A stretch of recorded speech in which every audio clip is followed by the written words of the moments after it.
I saw a video of the show choir parents dancing. Were you in that? I wasn't in that one. Oh, okay. No, that's just the senior parents. They did it.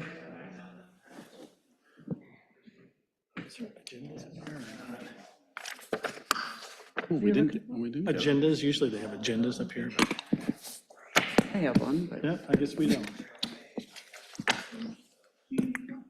I'll survive. That's fine.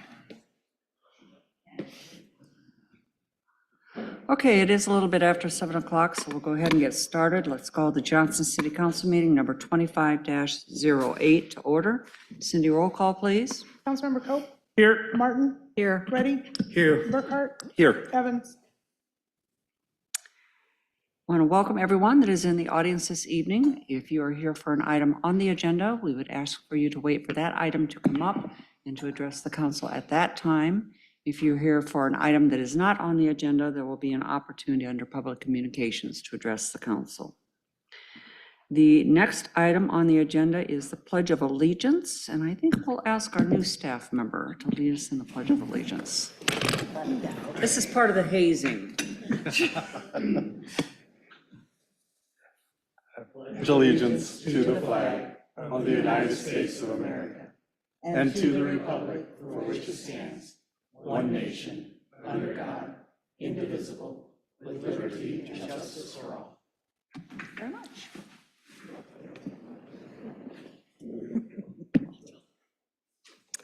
The next item on the agenda is the agenda approval. Mike, do we have any changes to the agenda?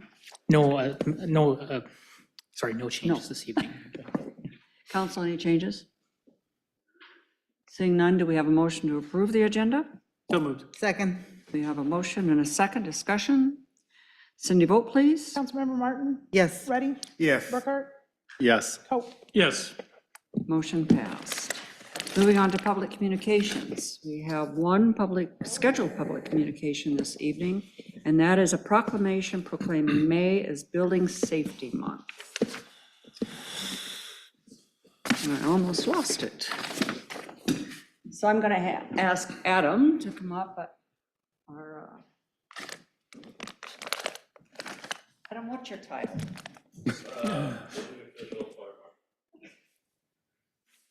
Adam's going to receive the proclamation this evening, and it is a proclamation declaring May Building Safety Month. Whereas the city of Johnston is committed to recognizing that our growth and strength depends on the safety and essential role homes, buildings, and infrastructure play, both in everyday life and when disasters strike. And whereas our confidence in the resilience of these buildings that make up our community is achieved through the devotion of vigilant guardians, building safety and fire prevention officials, architects, engineers, builders, tradespeople, design professionals, laborers, plumbers, and others in the construction industry. And whereas these modern building codes and standards include safeguards to protect the public from hazards such as hurricanes, snowstorms, tornadoes, wildland fires, floods, and earthquakes. And whereas Game On, the theme for Building Safety Month 2025, encourages us all to get involved and raise awareness about building safety on a personal, local, and global scale. Now, therefore, I, Paul Gernveld, Mayor of the City of Johnston, hereby proclaim the month of May 2025 as Building Safety Month. Accordingly, I encourage our citizens to join us as we participate in Building Safety Month activities. I have signed the lead today. With that, I'm going to present the proclamation to Adam. But Adam, I just want to say, every year we do this proclamation, I can't help but think about, when I haven't traveled very extensively into other countries, but whenever I do, I always wonder when I stay in their hotels or I'm in their restaurants or other public facilities, how safe is this? They don't have the same safety, building safety requirements that we do in the United States. You hear all the time about these very tragic events that occur in other countries, fires and earthquakes and other things, because they don't have those safety standards. So thank goodness that we do here in this state, and we can feel confident that when we're in a building building like this, or even in our homes, that they are safe structures to be in. You bet. And it's because of people like you that make sure that happens. So with that, we will take a picture here.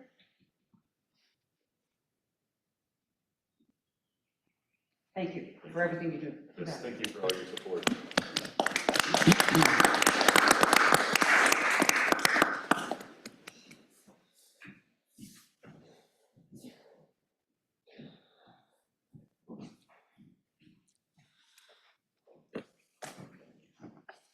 Okay, that is the only scheduled public communication that we have this evening. Is there anyone in the audience that would like to address the council on an item that is not on the agenda?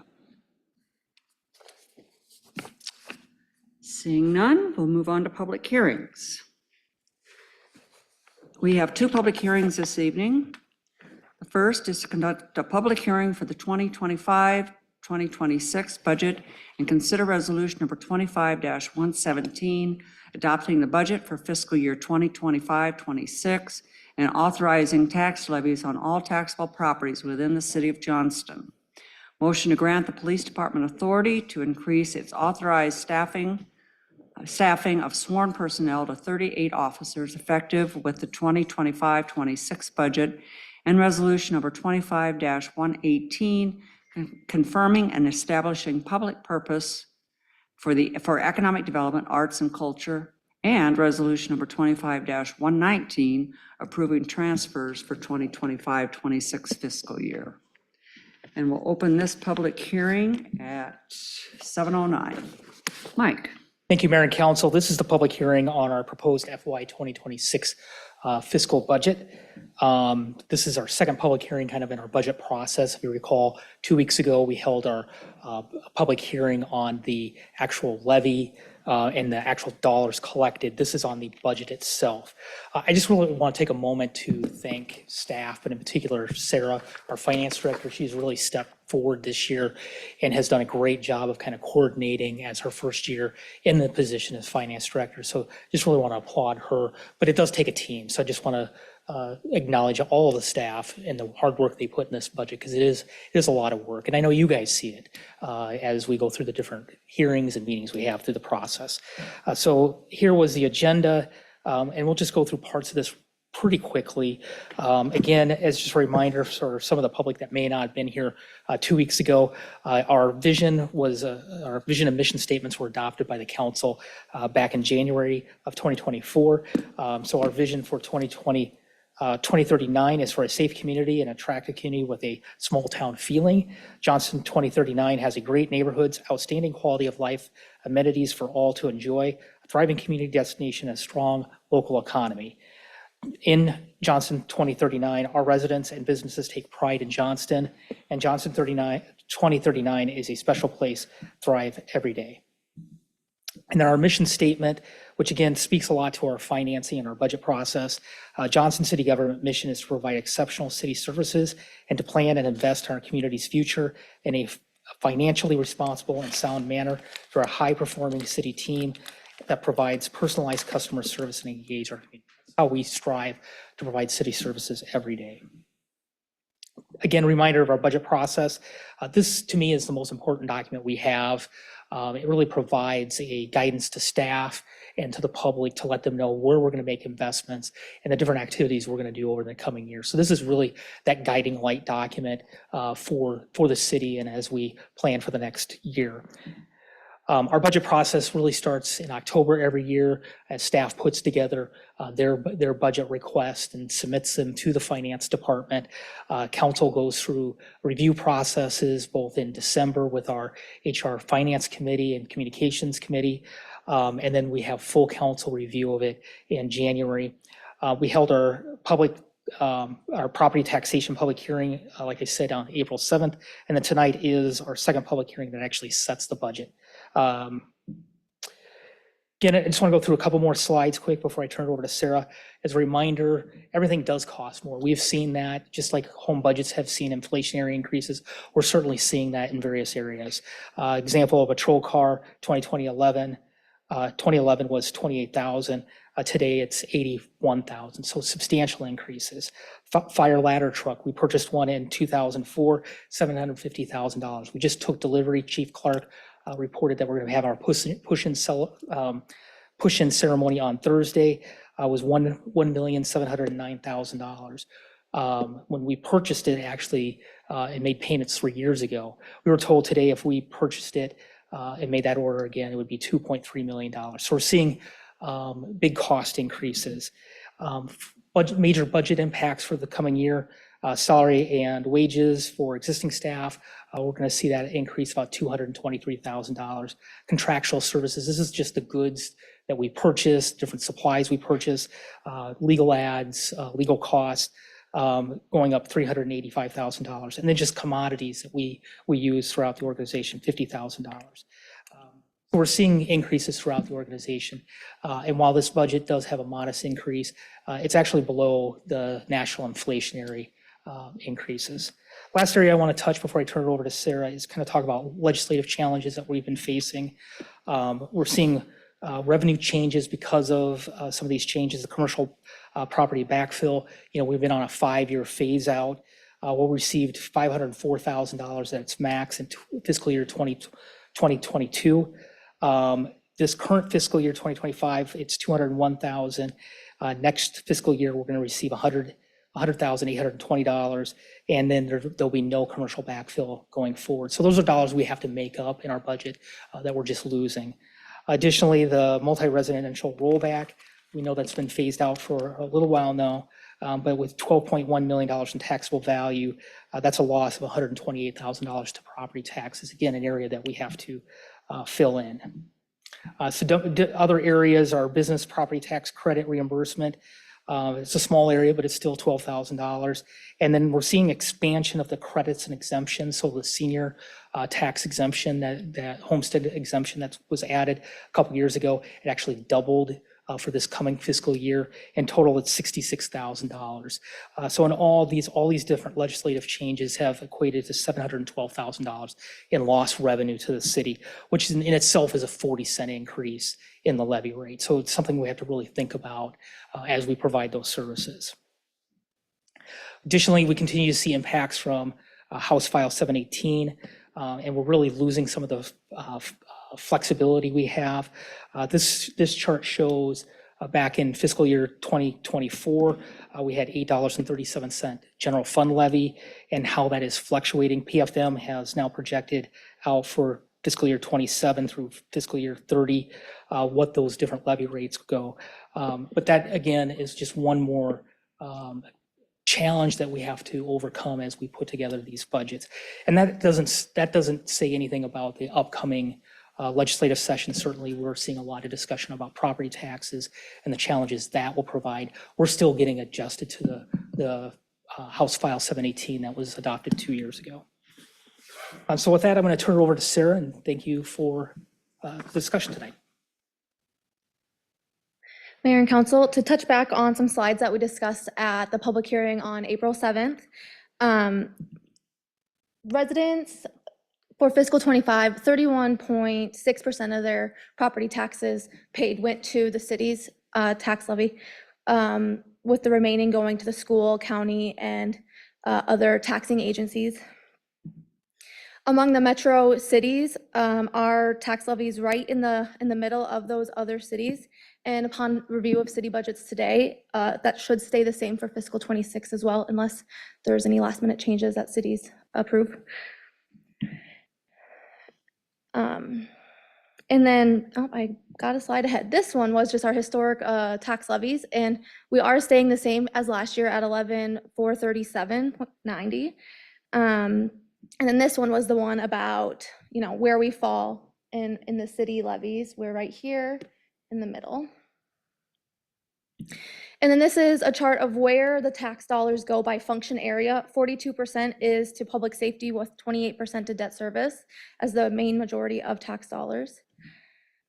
We put together this taxpayer receipt that shows a taxpayer on a $100,000 home per month what those tax dollars go to, so they can see, kind of put it into more perspective of what they're spending.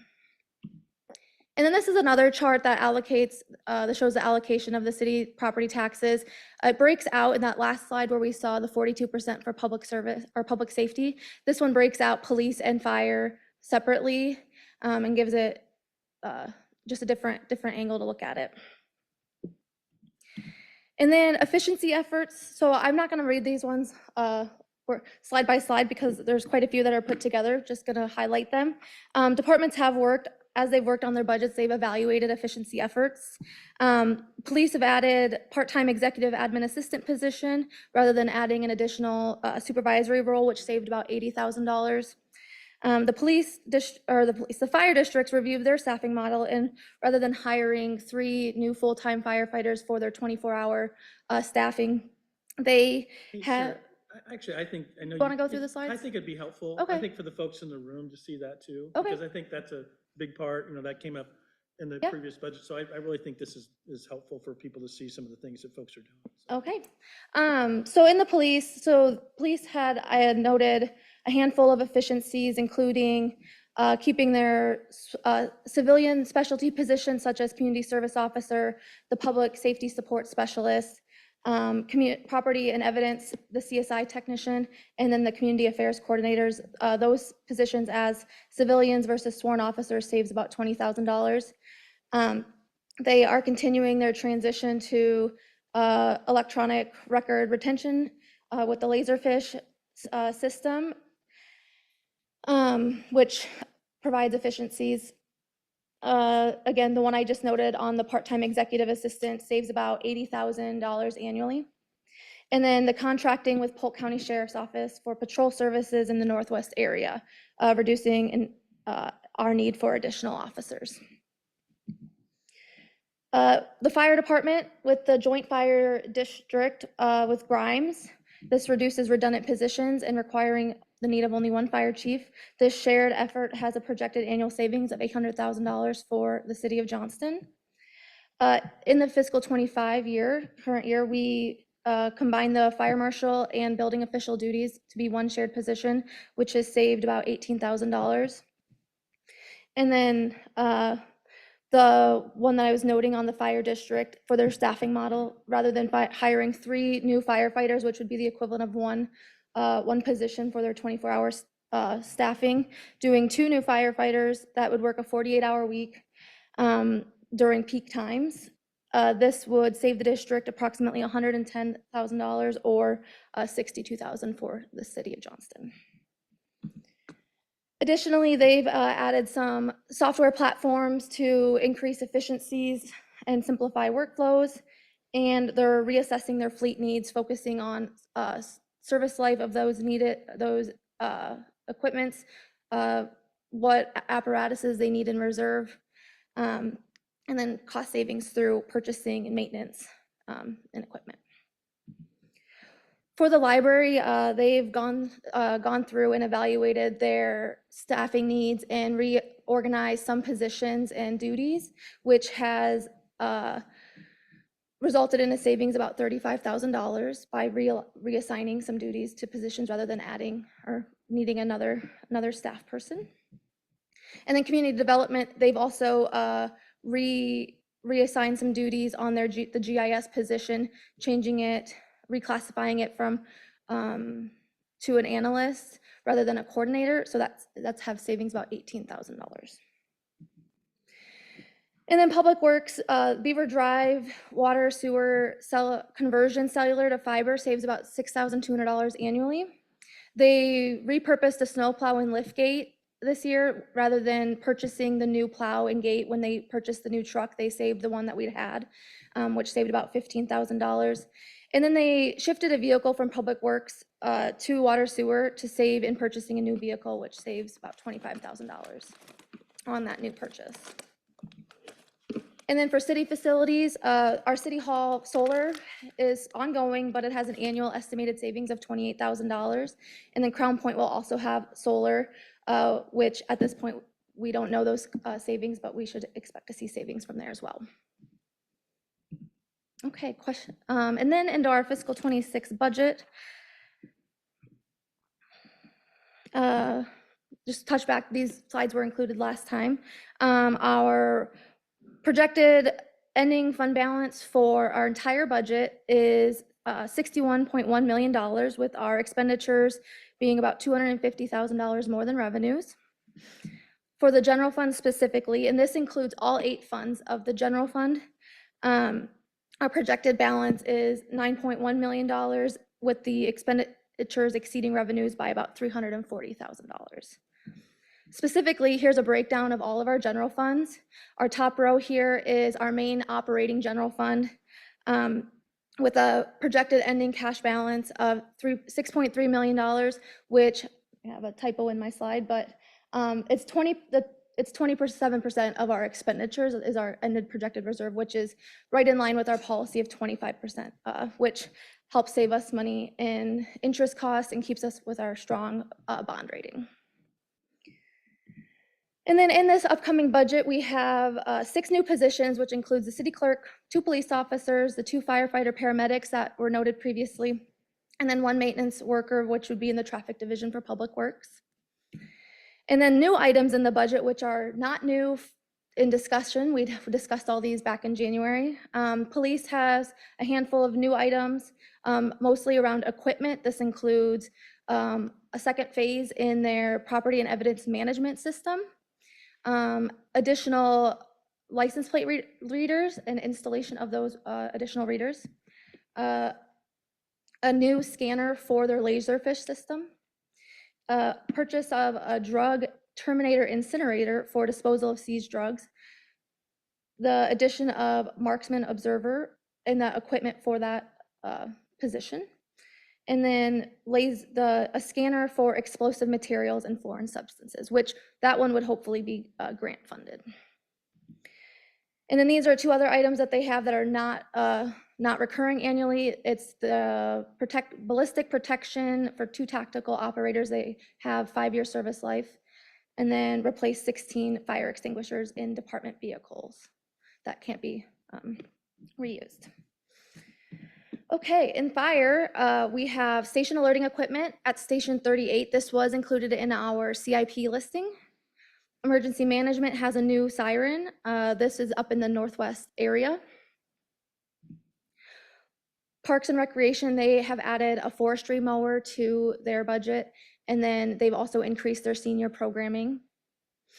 Library includes a space needs facility assessment to determine, best use of space going forward, and also we have some money in the CIP currently and how to best use those dollars we've currently allocated. And then in public works, we have, for roads, we have a traffic server and a shop camera. Water and sewer both will purchase equipment locator, and then they will share the purchase of a camera, a security camera at the water sewer facility. This one's more community development focused. So in economic development, we have the 86th Street redevelopment plan, which was identified as a council strategic plan priority. And then the city development guide, which was last updated in 2018. The building and housing division has included new permitting software. The current software they're using is outdated and not meeting their needs. And then planning and zoning includes a beautification plan for Merle Hay Road. Then in the mayor council budget, we have an increase in mayor council compensation. And then this dives in mostly to our CIP projects. So the big ones that I noted in these areas, we have continuous or numerous investments in our community investment plan. This includes reconstruction of 100th Street from Northwest 70th to the North City limits. This includes the road diet at Northwest 54th. Then we have in water and sewer, in the Northwest area, we have the water service extension C, and then sewer B. And then in stormwater, we have a few projects. One that I noted was the Country Ridge subdivision, and then repair of the downstream storm sewer near 6829 River Bend Drive. And then Parks and Rec has a handful of projects in the CIP as well, including the trail along Northwest 78th, from Northwest 100th to 107th Street. Continually improving Dewey Park. The dog park is in the CIP for next year. And then we have a few other trails, as well as the dugouts at Lou Clarkson, and then the water access trail. Sustainability efforts, like I said earlier, our City Hall solar, we will purchase that in fiscal '26. And then in fire, we will be purchasing a rescue engine. So requested actions for tonight. After conducting our public hearing, we will consider a resolution to adopt the budget and tax levy. We will consider a motion to grant the police department authority to increase staffing to 38 officers. This effectively has only 37 positions in the budget though. And then consider resolution to establish public purpose for economic development, arts and culture, and then consider resolution 2519 to approve the transfers that are included in the budget. Questions? Council, have any questions for Sarah? I just appreciate you, especially walking through the details on the efficiency areas. I do think that that was important to highlight the different areas that have been undergone to look for ways to find savings in the budget to be able to keep the property tax levy where it was. As noted, we're already looking at about, due to actions completely outside of our control at the state capitol, an impact of about a 40-cent loss in what otherwise would be potential revenue, having to figure out ways to make that up. And so it certainly puts stress on us and having to, on the whole team and trying to figure those out. So I appreciate you taking time to outline those. Other questions for Sarah? Sarah, I just want to make sure that when we get to that point, there is no resolution related to the authorization to the police chief to increase staff. That one's not a resolution, that one's just a motion. Okay, so we would have to have a motion to that effect. Correct. Okay. This is a public hearing on this item. Is there anyone in the audience who would like to address the council?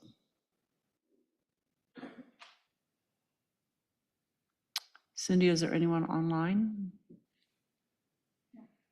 Okay. We will then close the public hearing at 7:30.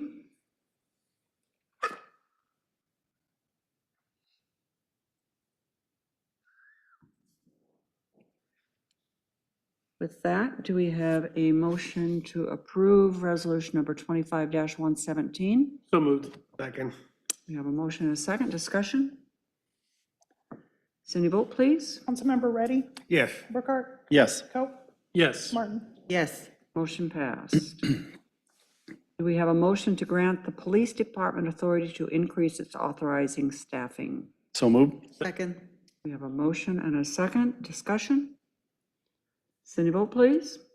Councilmember Burkhart, Yes. Coe, Yes. Martin, Yes. Reddy. Yes. Motion passed. Do you have a motion to approve resolution number 25-118? I move. Second. We have a motion and a second. Discussion? Cindy, vote please. Councilmember Coe, Yes. Martin, Yes. Reddy, Yes. Burkhart, Yes. Motion passed. And do we have a motion to approve resolution number 25-119? So moved.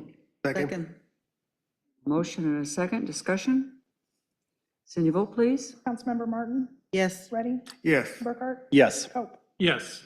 Motion passed.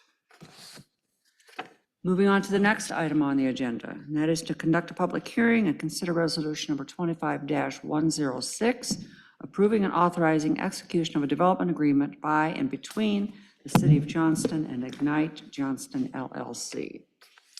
And we'll open this public hearing at 7:32. Josh? Good evening, Mayor and Council. I did bring my water bottle in case we have extended questions, but maybe it'll be short. I know there's been Fire out? What's that? Or to put the fire out? There's no fire. Thank you, Council, for considering this new development agreement this evening with Ignite Johnston LLC. This is essentially a rewrite of 3 different agreements, active agreements we have with the Ignite Development Group. The first development agreement that's active is for the main rec facility, which was first approved by council in 2020. The second agreement in place is the utilization agreement. That's where our residents in the city can use the facility in a defined time. And the third current agreement is what we internally call the Quick Lube Property Development Agreement, which is up on Merle Hay. Those three agreements this evening are being proposed to be rewritten into one agreement with a lot of the same terms, but a few notable changes, including incentives.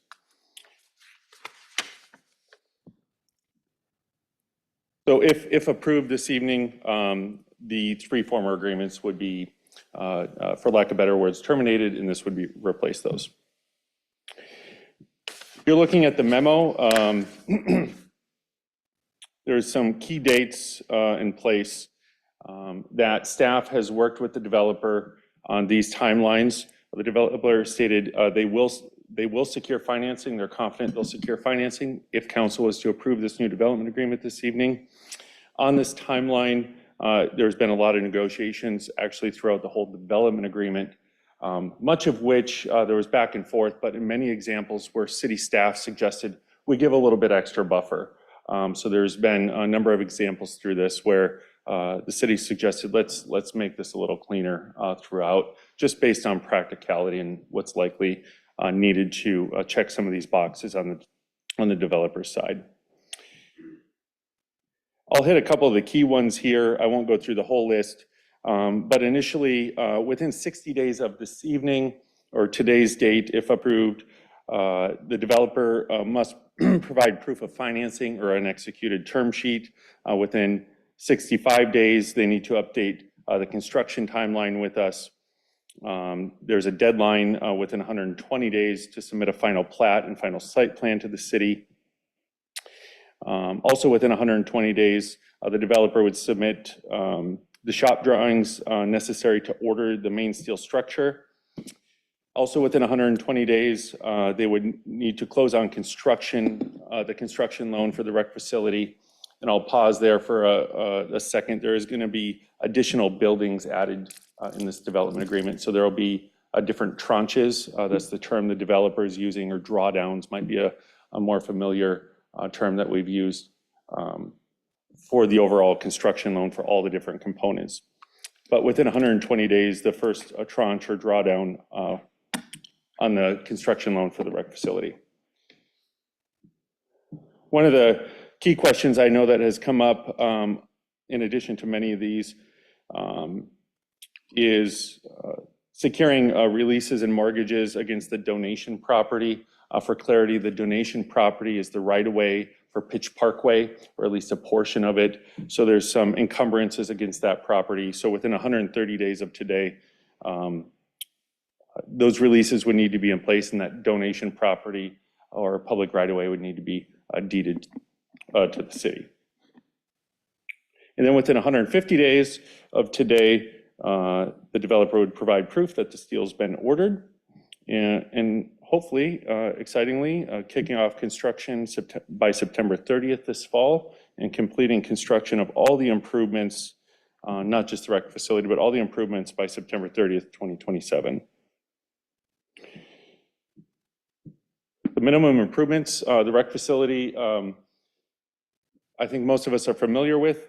An additional component to this project, which the city's been in discussion with the developer for a number of years, but it's getting tied in and solidified in this development agreement, is known as Project Rally. It's a 30,000 square foot commercial building that would be on the overall campus. I'm using the term campus. It would be a two-story building that would be allowed to be occupied by tenants such as a brewery or a brew pub, professional healthcare clinics, things that would complement the overall sports and entertainment space that the developer is looking to create. So there is some flexibility on the uses, but staff believes they're still within the intent of the original vision, both for the city and the developer. The third component is what we're calling a supplemental commercial building. This is up on the Quick Lube, former Quick Lube property, or we internally refer to it as. We have, like I said, we had a current development agreement for this, but it's going to be tied in. This is a 12,000 square foot, two-story building up on Merle Hay, much allowed, or a number of similar uses allowed for this building, such as a brewery, a brew pub, high-quality entertainment, or a combination thereof. And then also, the developer would develop an outdoor field space on the development property also. I'll pause there for a second. Any questions on the minimum improvements from the developer side? Have any questions? There's more to go through. Josh, just maybe at some point, this is a very lengthy agreement. I'm at page 30 and I'm maybe halfway through, right? So it's a lot of The stuff. agreement? A lot of stuff in here. It might be helpful later on. I appreciate you highlighting that their uses as Project Rally are kind of maybe not limited, but so if there's language in here that you could maybe highlight to that and point us to that, that'd be helpful. The uses for each of the Project Rally. properties, the allowed Yeah. uses? Yeah. Okay, I can do that here, actually. You're looking at the development agreement? Yeah, I'm on, yes. The partially executed development agreement that was attached.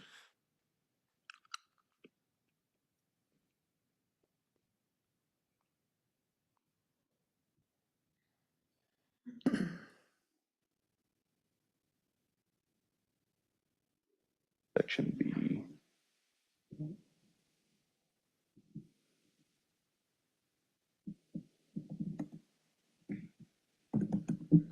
I'm searching keywords in the development agreement. And you can send it to me later. too. Yeah, okay, sounds good. Since you highlighted it, I was kind of interested in how that looks. So, I think if you look at Exhibit B1, have a page number on that? I will tell you. there's not a page number on it, but it'd be 46 of the PDF. Okay, thank you.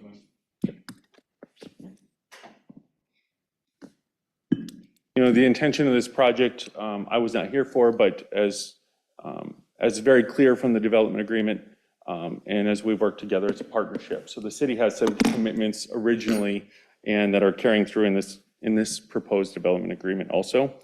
So some public improvements that the city would also construct is a public parking lot, a bike trail extension, a playground, and a city-owned recreation field space. So these are improvements the city would develop on public property. There would be a minimum assessment agreement of $60 million for the entire, for all of the minimum improvements combined.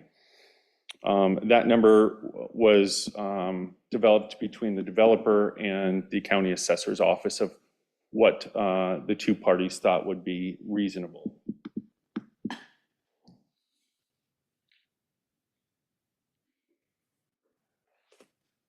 Mike could maybe articulate if there was any notable changes from the original city utilization agreement. That's where the city and its residents will be able to use the facility. I know the payment structure is the same, which would be a 5-year agreement with an option to renew for 2 5-year terms after. With an annual payment of $360,000 from the city to the developer for a total of $1.8 million for the first 5-year term. Guaranteed in that utilization agreement would be 144 hours each year for the city to utilize the facility, each rentable space in the facility for 144 peak hours, and then also 144 non-peak hours. And those definitions are defined here in the development agreement. And as I mentioned, there's an opportunity to extend or to exercise an option for both parties for additional terms, but not an obligation. In this development agreement, also it's some of the pre-development grants that have been issued towards this project are just reiterated or clarified. To date, the city has provided $3,308,130 in cash financial incentives, and those were performance-based. So as the developer completed certain steps, those pre-development grants were issued to the developer for that total. In addition, there was a $169,381 forgivable loan issued to the developer for the Quick Lube property, and a $49,850 demolition grant previously issued also for that property. In this proposed development agreement, the forgivable loan would be considered an economic development grant. So if you add those numbers up, and if approved this evening, the pre-development grants would total $3,527,361. This does not include expenses incurred by the city related to engineering costs, federal permit application costs, administrative costs, and related expenses, or any of the costs committed to the project for the future public improvements. One of the notable changes in this development agreement is the incentive package. As the project grew, proposed as tonight as a larger project, the incentive has increased as proposed to a 95% tax increment financing rebate for 10 years, not to exceed $14,200,000. With each year, there would be $59,357 of increment deducted from the payment for public improvements already incurred and or future public improvements that I've mentioned earlier. I did include a disclaimer here that I did my best to summarize this project, but I think it's important if you have any specific clarifying questions, I'm happy to answer them. But we did our best to make this pragmatic and take out some of the legalese. And I did include a history here also for you of past council actions for the main development agreement in place and utilization agreement and the Quick Loop property development agreement, just so you could see those timelines. I'll pause here, take a breath, take a drink of water, and happy to answer any questions.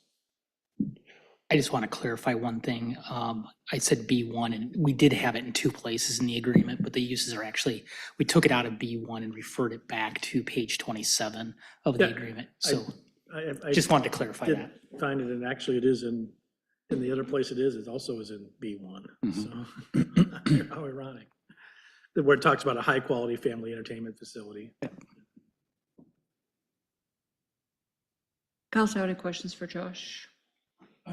If I may, quick question. On the pre-development incentives, total grant is 3.52 million, does not include other costs. Do you know what the other costs are?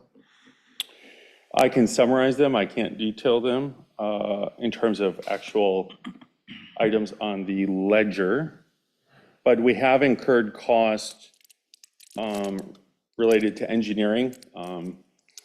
Just give me a sum of the rest of the cost. What we've roughly estimated is not to exceed $300,000 Okay. for a total. Actually, that is not accurate. Dave, I'm gonna turn to you. I mean, I don't have any idea on the cost for constructing Pitch Parkway. Councilman Reddy, it's not something we came prepared for today. I'm just curious to understand how much we have already spent. We'd have to look that up. Okay. That's a total we can work on for you. Yeah, that'll be great. I appreciate that. And the second question is that we have had about 8 development agreements with the developer, and a 9th one is about the lube, Quick Lube. This will be the, this will be the 7th, 8th agreement? This will be the ninth Ninth development agreement, Okay, in essence. okay. Now, 9 agreements were made thus far. The 8th agreement, this is the 9th agreement. I'm just trying to understand how confident are we on this? You know, staff has had regular communication and meetings with the developer, our city administrator, myself, Economic Development Committee. I think we're confident enough to bring you this development agreement this evening. The developer is here to answer any questions specifically about their commitment and their confidence also, but we're confident enough to bring it to you tonight. I do not know what the sentiment of the council is, if there was any asks beyond this later, which is not being implied. Yeah, I would like to have the developer come by and speak to the deadlines, timelines here. That gives us a little bit more confidence on here. Did you want to have the developer come up now? Yes. Great. Chad O'Meara and Brian O'Meara are both here from the development team. Chad O'Meara, Ankeny, developer Ignite. Yeah, to answer the question, we've had an active financial term sheet since November to move the project forward, okay? And a part of the big constraint is the development agreement that you guys are all considering here tonight. And so the timelines to what Mike and Josh had said, we've all worked together on those. We've tried to buffer them to have some confidence, so we're just not always up against the edge. So I don't know if it's the right word, but there has been a little bit of hiatus to get through the development agreement here. And so now things will ramp back up and we have the commitment of everybody to move this project forward. Okay. A couple other points to kind of balance out. Yes, the city has invested the $3.5 million. There's been well over $20 million spent on the project and the site so far to date. Okay, and that's proven by expenditures and also appraisals to set up the financing as well. So a tremendous amount of commitment already to move the project forward. And we drive by it and the foundations are already in, and there's been a lot and we've worked together mutually on this. So we go forward with a lot of confidence that with the basis and the foundation and the new development agreement, and just a little bit of context around that as well, is that the project rally, and we brought the site plan and it was approved at the council in 2023. And so this new development agreement really covers the scope of the project rally in many terms and kind of updating for everything that's gone on in the last couple years. And so that's the purpose of the scope of the new development agreement is now, and a lot of those extensions and those previous 9 times always went back to the scope of the original development agreement. But once that Quick Lube property was presented and once the site plan was approved for Project Rally, the scope dramatically changed. And that's where we get to the $63 million project that we're now having. And then the development agreement that we really appreciate you guys considering because it will help move the project forward. I appreciate you coming by, taking the time and explaining to us. My concern is more of that we have been doing this project since 2020, and this is 5 years now. So I appreciate you telling me that you'll be able to more confident now than you were 5 years ago. I still have my concerns that we have not developed much since 5 years other than the foundation. Macroeconomic conditions have not improved, Sure. And if you go back 5 years, what were we just coming out of is the pandemic. And so the pandemic and then into unprecedented kind of commercial credit times as well. So it's a blessing. We've got a term sheet to move the project forward and the foundation is the development agreement and then, we don't want to go through all the different details of why the development agreement to get the right scope has gotten to this point, but we're happy to be here. Let's put it that way. Okay. So we really appreciate You understand my skepticism of how it's been I not only understand it, we live it every day because we've got a carrying cost of a $20 million asset on the middle of Merle Hay Road that we're dying to get started. So the development agreement is very helpful. Yeah, I appreciate it. So I'm hoping that this project will continue and it'll happen quickly enough. There's a lot of people waiting for that to happen, and we're allowed to have this project. Yeah, and I think, Suresh, your questions are certainly legitimate and appropriate, and certainly questions that we hear from our citizens on a regular basis. I think, to be fair, this is a $63 million project. And for all of us in the room who've worked on raising $63 million, raise your hand. It's hard, right? And it's hard in any environment, and so I think they've and the project has evolved over time, I think in a positive way. I do think that this new development agreement gives us a timetable, right? Sets out some pretty specific deadlines of, and even frankly, the city staff added some buffer to that timetable to help give these folks, I think, a real opportunity to demonstrate that they are able to do this. And the fact that,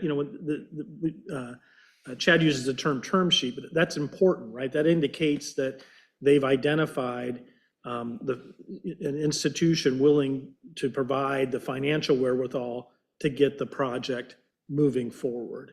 So that's vitally important. I think you'll hear that later tonight as well on the Bombers project, that they are making significant progress in negotiating term sheets as well. So that's really positive. That's, they hadn't had term sheets in 2021, 22, 23.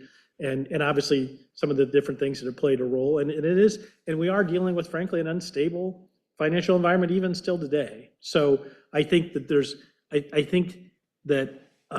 if you're going to build a big project like this, everything has to kind of come together. And sometimes you'll get 4 of the 5 things to come together, but that 5th one just doesn't. I think hopefully this gives us the opportunity now that all 5 of those are together, and that we'll be able to hold those together and be able to be in a position, as Josh outlined, of by September 30th of 2025, be able to start construction, with construction being completed at September 30th of 2027, which I think is the timeline that. And we want it to move much faster than that. It's beneficial to us as well. Time is money, that whole thing. So I think the skepticism is certainly understandable. And like I said, you're not the only one who has it. But I think this development agreement gives the opportunity for this to be successful now. And I think we'll hear that same thing later on when we discuss the Bombers project too. So. Thank you for the explanation. I appreciate that. Thank you. You're saying something? Yeah, part of what I heard Councilmember Suresh ask, and maybe you can comment on this, is we have some specific deadlines now for a number of different activities. Are you feeling comfortable those deadlines can be met? We are. Good.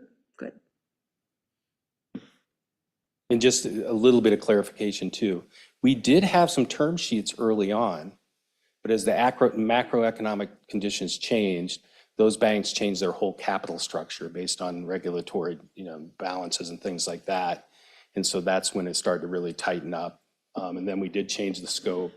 It grew to what Tom's saying, to the $60 million plus. And so it became. So we really believe in this market to have, a finance group. They've taken it to their board 3 different times. It actually morphed based on some of the negotiations back and forth over the last 6 months. And so they have stayed committed to the project as well. And we think that that's a really good sign. What financial institution is that? Mavic, off the East Coast. All right. Yeah. Okay. Thank you. I don't have any questions further. Council have any other questions, comments? Thank you, Chad. Thank you, guys.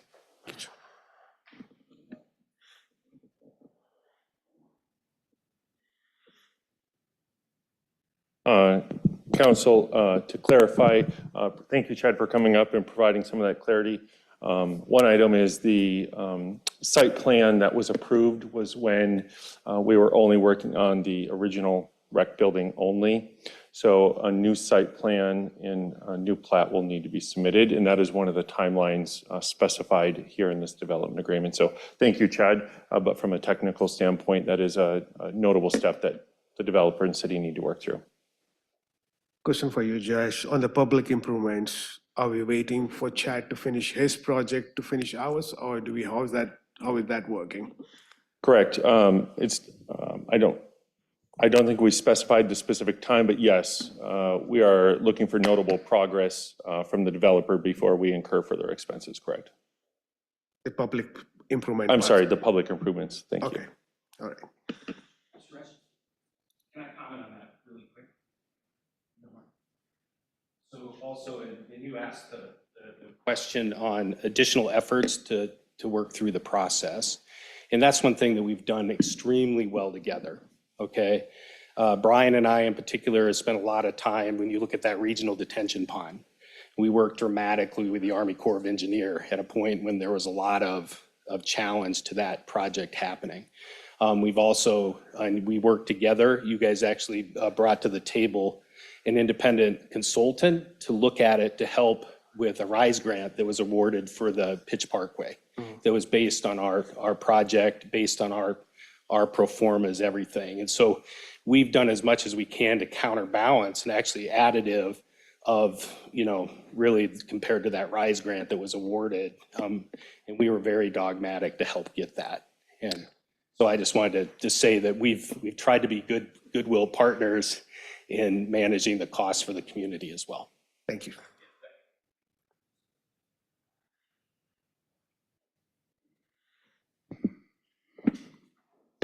Any other questions for Josh? Councilman Reddy, I do have a rough estimate, on, that's probably measurable. You'd asked what was the total of some of our other expenses. I don't have a complete total, but for Pitch Parkway, for that portion of Pitch Parkway was about $2.2 million for the construction of that in terms of the city's incurred expenses. So I know that's not a total number for you, but that is what I'll call a rough estimate that staff was able to come up with here. So it's already about 5 million in pre-development. That would be a safe statement, correct?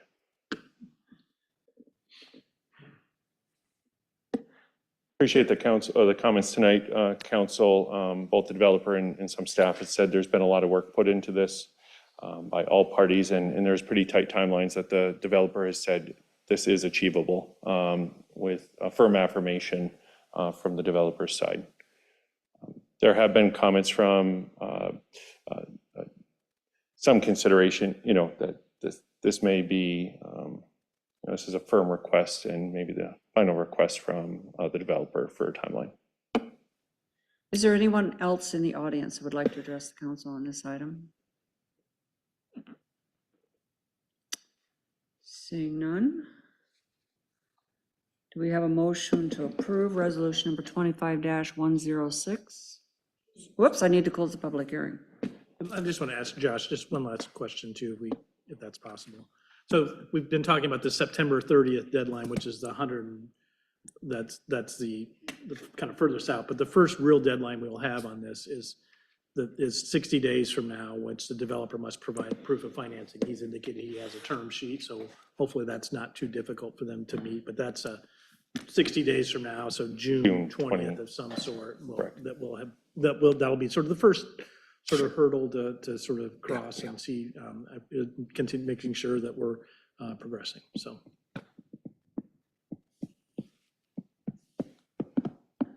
Okay, let's go ahead then and close the public hearing at 8 o'clock. Do we have a motion to approve resolution number 25-106? So moved. Second? Motion and a second discussion. Cindy, vote please. Councilmember Burkhart? Yes. Coe? Yes. Martin? Yes. Ready? Yes. Motion passed. Let's move on to the consent agenda. Do we have a motion to approve the consent agenda? So moved. Second. We have a motion and a second discussion. Cindy, vote please. Councilmember Cope? Yes. Martin? Yes. Ready? Yes. Burkhart? Yes. Motion passed. Moving on to the non-consent agenda, item 7A.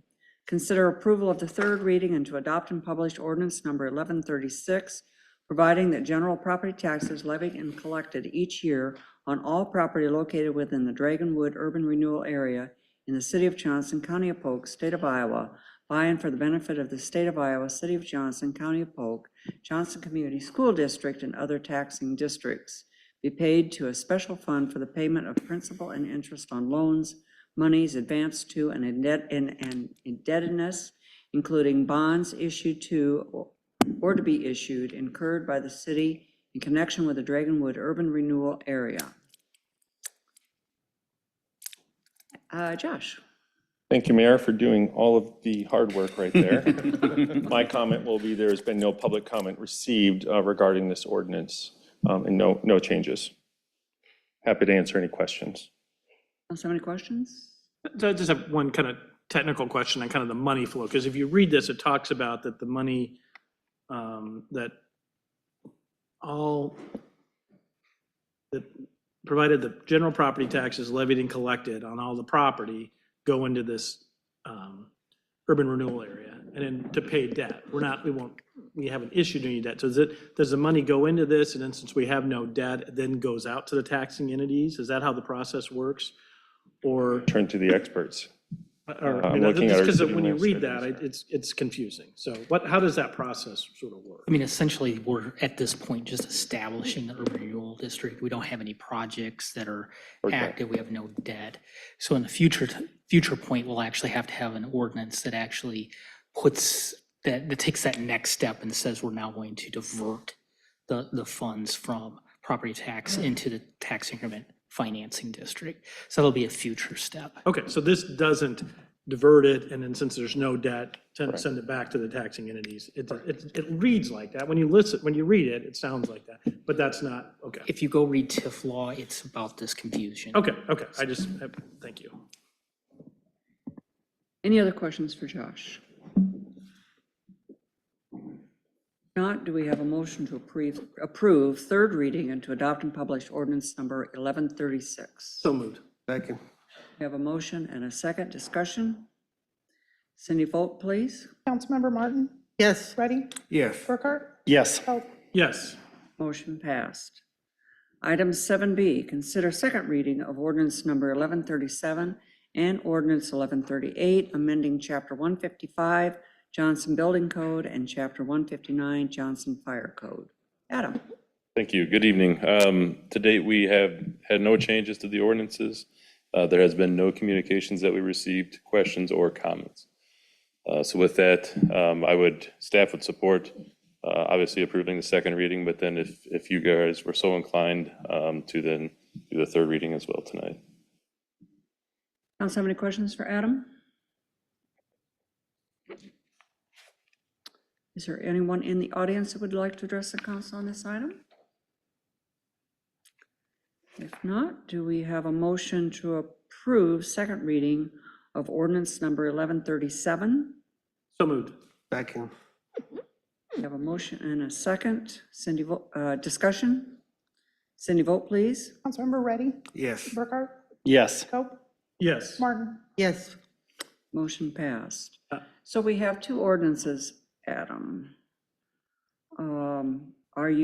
Is it second reading on both of those ordinances? Yes. Okay. The two ordinances is because one is the fire code, the other is the building code, but it shares language. And so when we make a change to one, we have to change the other. Otherwise, it's exactly the same requirement. But we have two ordinances that we have to Correct. adopt.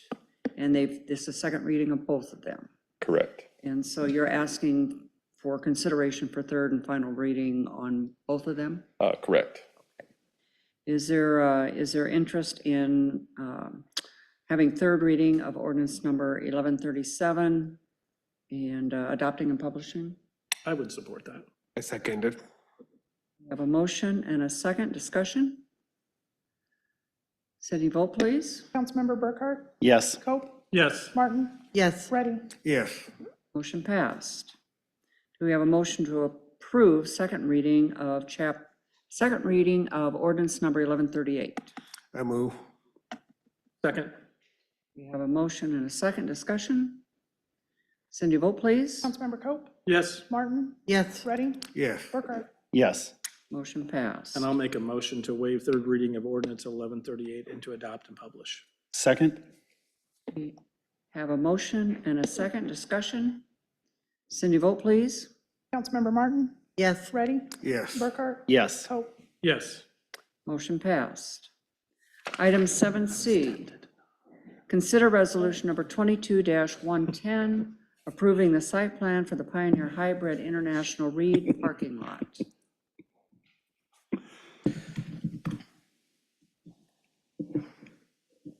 Thank you.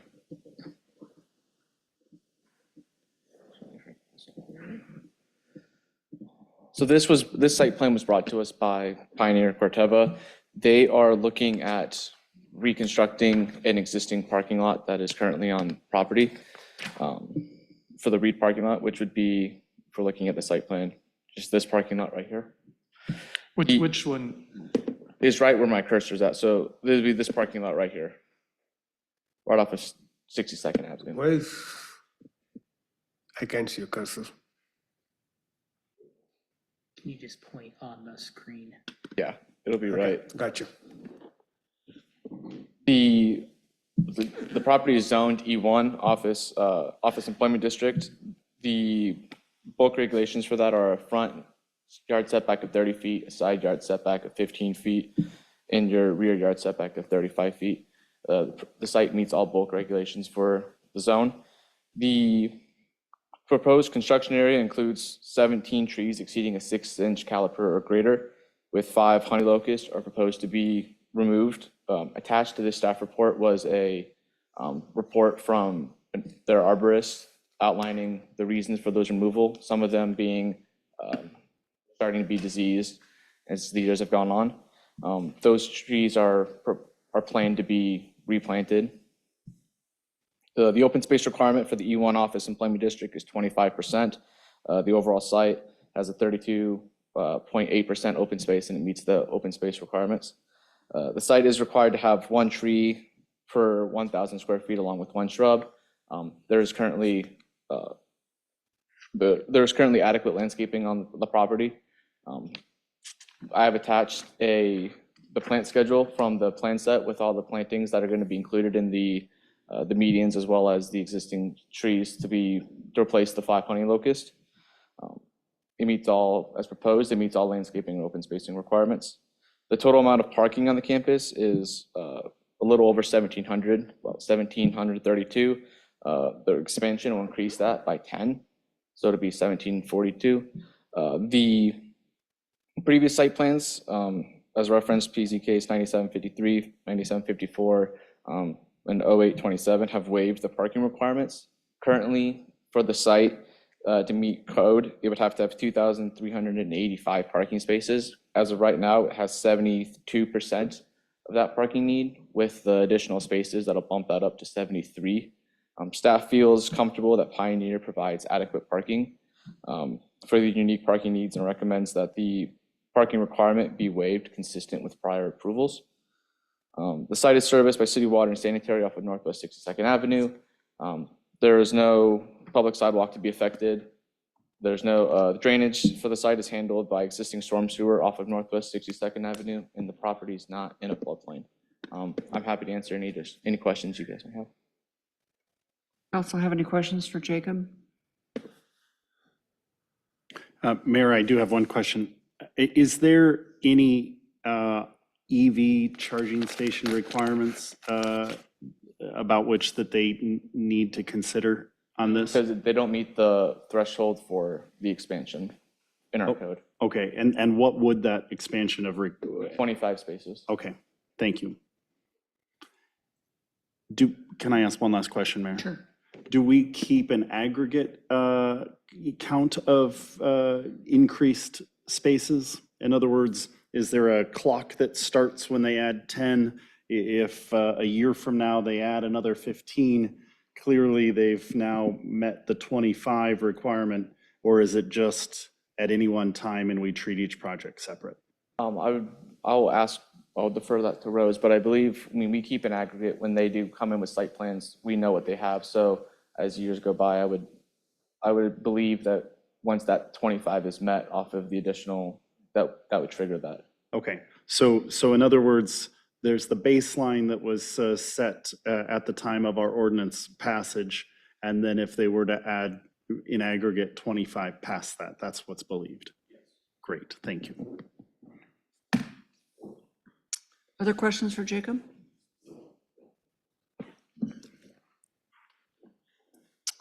If not, do we have anyone in the audience who would like to address the council on this item? Seeing none, do we have a motion to approve resolution number 22-110? So moved. Second. We have a motion and a second discussion. Cindy, vote please. Councilmember Reddy, Yes. Burkhart, Yes. Coe, Yes. Martin, Yes. Motion passed.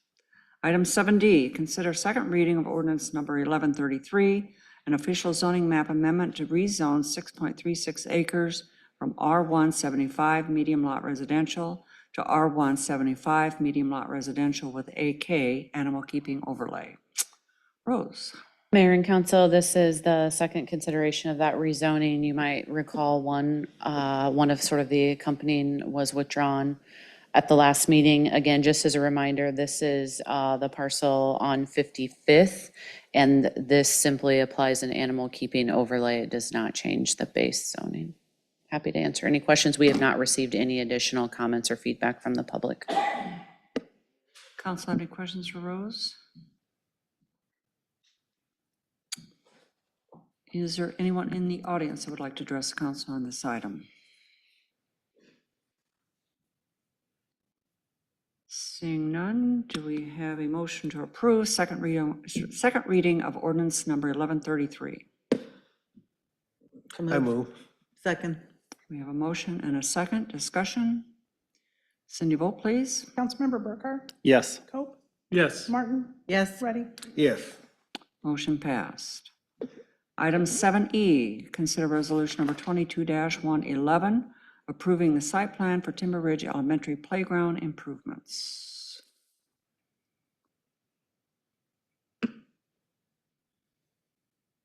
This site plan was brought to us by the Johnston Community School District. They are looking to reconstruct and kind of revitalize the existing playground at Timber Ridge Elementary School. The site is currently zoned Ag Reserve, and it meets all bulk regulations, bulk requirements. The proposed construction area includes 9 trees exceeding that 6-inch caliper or greater. No trees are planned to be removed, and there will be tree protection for all trees within the construction area. The open space for the Agricultural Reserve District is 50%. The property currently exceeds that with 69% of the open space. With the proposed reconstruction of the playground, that would be 67%. The site is required to have 1 tree and 1 shrub per every 1,000 square feet of required open space. As proposed, the site is in compliance with all open space and landscaping requirements. There's no additional parking required. The site is serviced by city water and city sanitary off of Northwest 54th Avenue. No public sidewalk is affected. Drainage from the playground will be handled by a subdrain that will then connect to existing storm sewer to the east of the playground, and then the property is not in a floodplain or floodway. And I'm happy to answer any additional questions you may have. Council, have any questions for Jacob? Josh, or Jacob, they're taking out the existing playground equipment and replacing it with new playground equipment? Is that the plan? The plan is to, I'm gonna pull this up for you. The plan is to replace the kind of the material that's on the ground for it currently. Which is dirt. Which is dirt, yeah. So it's gonna be some concrete and then like a rubber matting on it to be more protective. Some additional playground equipment will be kind of added and cleaned up, but then there's the also possible addition of, I don't know if you've seen photos of it. There's a big dirt field to the left of it, so there's potential for a artificial turf field as well. But that's just an alternative, depending on. But they aren't currently, they're sort of establishing the potential of doing Yes. some sort of artificial turf for us, the soccer dirt field that Yes, currently exists. Okay, thank you. Any other questions for Jacob?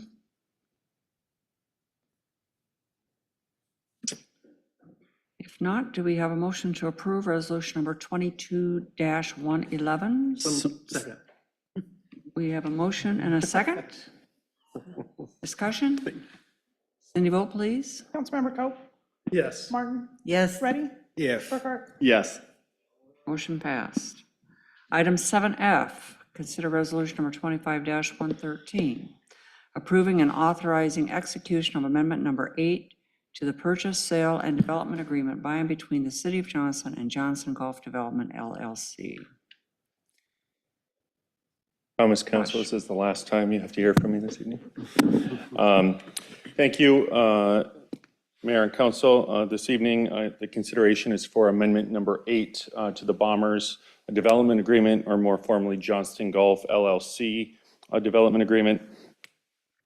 In February, Council approved Amendment 7, providing an approximate 60-day extension to the developer to secure financing.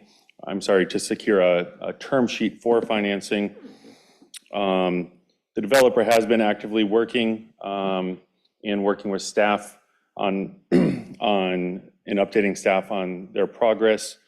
Members of the Economic Development Ad Hoc Committee met with the developer on April 14th. Primary reason being that the developer has a deadline of April 22nd, which is tomorrow, to provide a term sheet to the city, asking for an extension. As a result, the ad hoc committee advised staff to prepare amendment number 8. In this amendment, it would provide approximately a 6-month extension to secure a term sheet and approximately 8 months to close on that financing.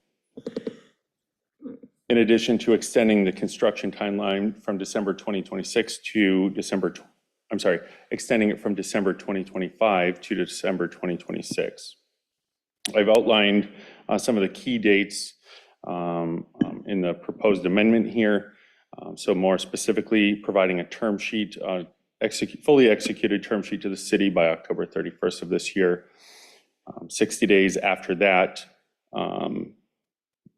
documenting sufficient equity for the project. Also 60 days after October 31st, documenting financing, establishing financing for the project. 90 days after October 31st, completing construction, which they've already done, ordering the steel for the project on 90 days after. I'm misspeaking, I apologize. Within 90 days of establishing the existence of a construction loan, then ordering the steel, and then completing the project by December 31st, 2026. I've also included a summary of past actions by the council in terms of when you originally entered into the development agreement and then the subsequent amendments through amendment number 7. I'm happy to answer any questions initially. Also, the developer is here to answer any questions if you have them. Don't have any questions for Josh? Josh, the same questions I asked for Chad the same questions I asked for the other developer for Ignite goes the same questions here as well. So we had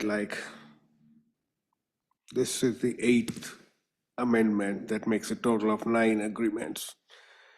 And do we know what kind of expenses that we have so far from the city side? Pausing for a second, I have a number in my head. I'm just wanting to be, I'm going to say we've issued approximately $2.4 million in cash pre-development grants to the developer. Okay. They've had to execute certain steps to be issued those, but I think it's approximately $2.4 million, which is the cap in the current development agreement. So we already given them $2.4 million. Can you explain what was that used for, $2.4 million? I'm looking at Mike, pausing. I don't know if either of us can remember the details, but it was, Mike. It was a number of areas and included grading, also some of the infrastructure improvements. I'm kind of looking forward to Dave of if that covers everything or if there was other areas. Okay. Okay. All right. That's good. I think we have already spent quite a bit of moment on this. The next question is the same thing as earlier asked with the Ignite developers. How confident are we on this one now? I'll probably turn to the Economic Development Ad Hoc Committee. I will say that there's been thorough discussion, kind of foreshadowing forward, and the developer can, probably comment on this further. I think what they come forward with might not look like what we've been discussing today. So if they come forward with a term sheet, it might not look exactly like what the expectations are in this amendment in terms of there may be an additional ask of the city, more specifically, things the council has already discussed. where there's additional assistance, such as the, sorry, I'm pausing, the authorization the council approved in January, I believe, for a potential upfronting of a TIP agreement or some sort of other ask. So I'll probably turn to Mike or the Economic Development Ad Hoc Committee to talk about their position on it. But before we go to the ad hoc committee, can we ask the developer to stop by here and Absolutely. explain his?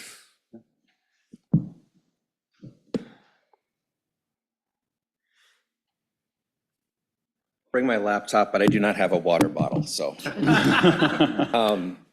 So yeah, 2.4 million is correct from what my understanding is, and there are some additional requirements for that's freed up. A few other things that were included in that are foundations and footings, grease traps, a number of interior roads. We did underground utilities. There's a number of things that are done. Similar to what Mr. O'Meara had said earlier, significant overall spending on this project far exceeds, the grants that we've received. We are very confident that we will meet this. On April 3rd, we received a signed term sheet. However, as our city administrator had mentioned earlier, House Bill Resolution 718 is causing some significant issues as related to the January 16th council previous vote on how we might proceed forward. Completely understandable, through nobody's fault, through not for the city's fault or my fault. We don't know what the legislature is going to do yet. And so with that in mind, we did pursue an additional option from the lender who had given us that term sheet. I was able to communicate with Josh at about 4 o'clock today because we did receive both of those options on a new signed term sheet, which it is my hope to meet with city staff here yet this week and get that to the elected officials with different options that we have. But it is a signed term sheet that is expected to have a closing no later than August 30th. The previous sheet from April 3rd was no later than June 22nd, but I did present to the lender that the city is not going to be ready to execute until we know what's going on with House Resolution 718, so there may be a little bit more time. We certainly are eager to move forward quicker than that. Okay, very good, that you already have the term sheet, and so you have the financing, basically. We have two options. The first one is in relation to some discussions that we have had with the city dating back to the fall, which culminated in the January 16th vote. The second has some options that, while we've discussed with city staff and the ad hoc committee, is a different option, but that's yet to have been voted on by you all. So there's a few things there. Additionally, we've made significant progress in other areas of the project, including the hotel. Our mayor's former partner at NYMaster happens to be the attorney of both us and the hotel partner. So we made some adjustments there, but they're going through red lines right now on that agreement for management and operations. That agreement will include a $2 million cash infusion from them, so they will have some skin in the game. And they're additionally interested in becoming part of Bombers to the tune of $5 million. So we have some significant additional equity coming into the project, all of which, when those documents are completed, or even we're happy to show, earlier on during the process, that these are the kind of discussions we're in. So we feel confident and excited about where we're at right now. Very good. But we appreciate the continued support of the council. Some of those amendments were very short, so we're on number 9, but some of them were very short. So, but yeah, any other questions from? I appreciate all the things that said. The hotel that you mentioned, do you know which hotel is that now? Is there a? So we have pursued with significant architectural cost a Hilton, a Home2 Suites. Okay. Now, our hotel partner, who is Ember Grove, has the Marriott, all of the plans, all of the architecture, and has paid for it. And so right now, part of our discussion says, if we do a Hilton, we want an option on your Marriott for when we put a Marriott up. If we do the Marriott, they're going to get an option on the Hilton. So, yeah, but one of those two major flags, which is what we've always wanted to have, just because of what we think those two names will bring. So, yeah. Very good. I think there's some good news that you shared with us. Thank you. Appreciate that. You bet. Excuse me, any other questions for Ellen? If not, thank you.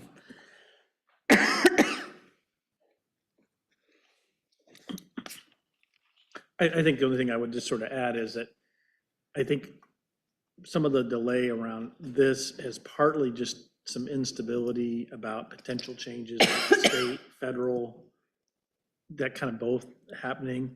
And so I think appropriately, we've even stepped back to say, we need to really understand what the environment's going to look like. So it isn't even, this is a good example of the complexity of these things. We're looking to we're providing a significant financial avenue in this. We need to understand what our kind of financial system is going to look like over the next 10 or 15 years.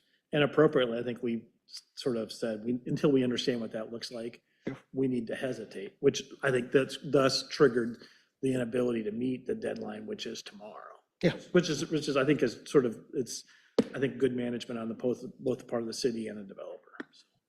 But in the meantime, there's a lot of positive conversation going on. So. Yeah, absolutely, as evidenced by the fact that they've got an active term sheet, so. Thank you. Any other questions for Josh? If not, do we have a motion to approve resolution number 25-113? So moved. Second? Motion is second, discussion. Cindy, vote please. Councilmember Martin, Yes. Ready, Yes. Burkhart, Yes. Pope.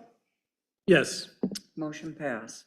Item 7G, consider resolution number 25-120, authorizing funding for the expenditure of funds for employee appreciation, onboarding, and retention.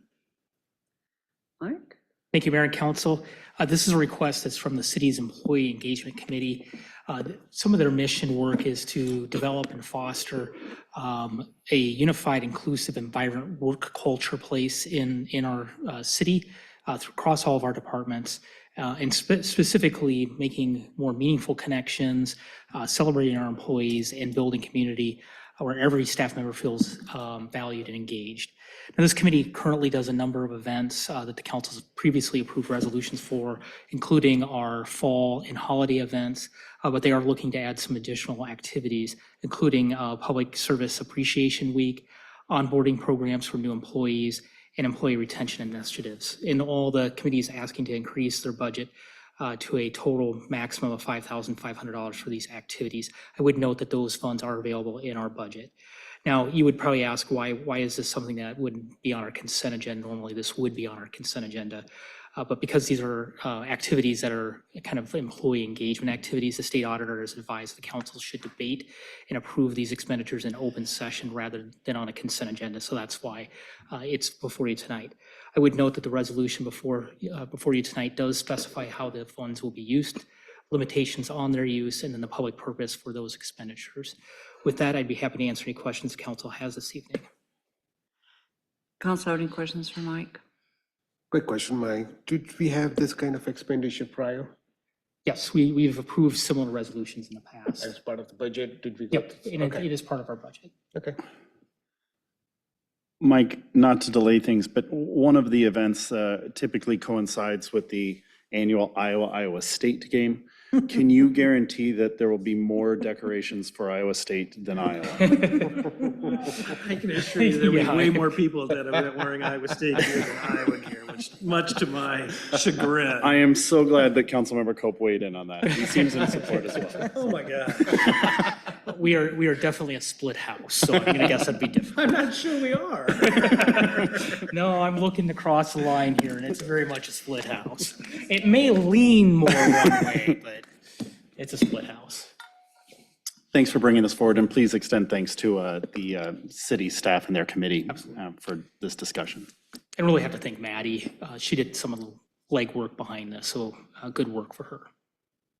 And I attended the tailgate event last year. It was great, wonderful. I would encourage, I think they do it, it's a great opportunity for elected officials to demonstrate their appreciation for the staff too. We don't really get a lot. We get a lot of opportunities to see the directors, but it's a great opportunity to interact with frontline staff as well, so. Any other questions or comments for Mike? If not, do we have a motion to approve resolution number 25-120? So moved. Second. Motion and a second discussion. Cindy, vote please. Councilmember Ready, Yes. Burkhart, Yes. Cope, Yes. Martin. Yes. Motion passed. Item 7H, consider approval of claims in the amount of $1,709,547.43. Move approval. Second. We have a motion and a second discussion. Cindy, vote please. Councilmember Burkhart, Yes. Cope, Yes. Martin, Yes. Ready. Yes. Motion passed. Moving on to item number 8, presentation by DART. We have with us this evening Amanda Wanke, the Executive Director for DART. Thank you for making time on your agenda. I know it's been a long night, so I appreciate the time for DART, and we'll go as quickly as we can. Ricky Angira should be on Zoom. He is our consultant with Jarrett Walker and Associates, and he's going to share the screen because he will be doing a bulk of the presentation. So while they're going ahead and getting that pulled up, I will just start with a few pieces that are on the beginning slides. Again, thank you for the time for DART. Thank you to the mayor and councilman for serving on the commission. We know there's a lot going on right now, and we appreciate your time. At the last time I presented, we talked a little bit about why we're doing Reimagine DART. And so I want to share a little bit on that tonight. First, there's a couple of reasons. Our community's changed a lot since DART was formed. You guys know that. You know what's happening in your community. You know what's happening in our other suburbs as well. In addition, we are all facing limited resources, whether it's due to the legislature or our own personal efforts and desires to keep property taxes low. We need to make sure we're investing as well as we can every resource. And so we believe now is the time to step back and take a look at the overall system. And so tonight we're going to focus on the transit system design component of that. Before we get started on that, just wanted to share a little bit, as always, on ridership trends. Again, you saw most of this. I don't believe it's changed since the last time you saw it. One thing, well, two things to note. One that I hadn't quite realized is that that paratransit boardings have increased quite a bit. So of all of your boardings, fixed route and paratransit's 43%. So you're seeing pretty high usage of paratransit in line with a couple other suburbs that are among the top. I believe Urbandale and West Des Moines are the other ones that are near the top following Des Moines. So just something to know and be aware of. In addition, you've heard me talk about the implementation of our property tax formula and how that has resulted in a decrease in the levy that your constituents are paying. So those are a couple of highlights from that. The next slide, I'll just have Ricky skip because it's what I talked about why we're doing Reimagine DART. Want to mention in this slide, again, tonight we're going to talk about the transit system design and two concepts we're looking at, but Reimagine DART is much bigger than just the system redesign. And so just want to make sure you have some of that information. We're looking at things such as new models of delivering service. Are there ways that we can use our van pool program to fill any gaps in our community? Are there other types of service we should be considering? We're doing a fare study. Are we charging the right amount for people to ride the bus? And should we consider changes in that? An economic impact study, so we know how and where we're driving economic impact, and much more. So again, you can see more on that and happy to answer questions on that. If you go to the next slide, Ricky, the two questions we're really looking for feedback on right now and in the days to come ahead of our May 6th and May 19th meetings are one related to the budget. The commission, as they work on this draft plan, will be telling us how much they want to spend on this draft plan. And as you'll see, the largest scenario we're looking at is a status quo network, which means the same current hours of service that we have on the road. As we look at that, our expenses are going up about 4% a year. Most of that is due to increases in wages, increases in insurance, increases in fuels and lubricants. So things that, that's about as good as we can get with how those things are growing in our budget. However, because of the way DART's budget works, that requires a 5% property tax increase, which we realize might be too much for some communities, which is why we're looking at smaller networks. That's really essentially the only way to get a smaller increase in the tax levies is to have a smaller network. So that is under consideration. It will be one of the questions we're asking the commission to vote on in May. In addition, if the property tax bill passes as currently written, that may take the decision out of the commission's hand because it would have, or it would require currently about 30 to 40% service cuts to get us to 5-year sustainability. So we're having good conversations at the legislature, and we'll see where that ends up as well. So how much can we afford? And then what do we want to focus on? What are our goals? And that's what tonight is about, which is about the difference between ridership and coverage, and what those trade-offs are and what they mean for the city of Johnston. And so just my last slide before I get handed off to Ricky is just the timeline. Again, as I mentioned, we're looking for feedback. We're looking for your commissioner alternate to give us feedback at the May 6th meeting. And then there will be a vote on those 2 items at the May 19th meeting. We will take all that information, draft a draft plan that we will bring out for public input in August. So we'll be back to talk more about it at that point, with the hope of the commission adopting in December, and so that we have a 6-month runway to implement what we expect will be quite a few changes in our network throughout the region. So that's the overall timeline. Before I hand it off to Ricky, I'm going to hand out some handouts for you guys to look at. There'll be extras. You can just share them with staff. And then are there any questions for me at this point on budget or timeline? Hey, Ricky, it's all yours. All right. Thanks, Amanda. Can you all hear me okay in the room? Yep. All right, great. So let's talk about buses. I want to start by talking a little bit about goals associated with transit, because you often hear a lot of people talk about ridership, and so ridership sometimes seems like it's the utmost goal of transit, but there are other goals associated with transit that are in opposition to ridership, and it's important to talk about. So I want to talk about the trade-off between high ridership and high coverage. To explain it, imagine this little fictional town. In this town, the lines are streets and the dots are people and jobs.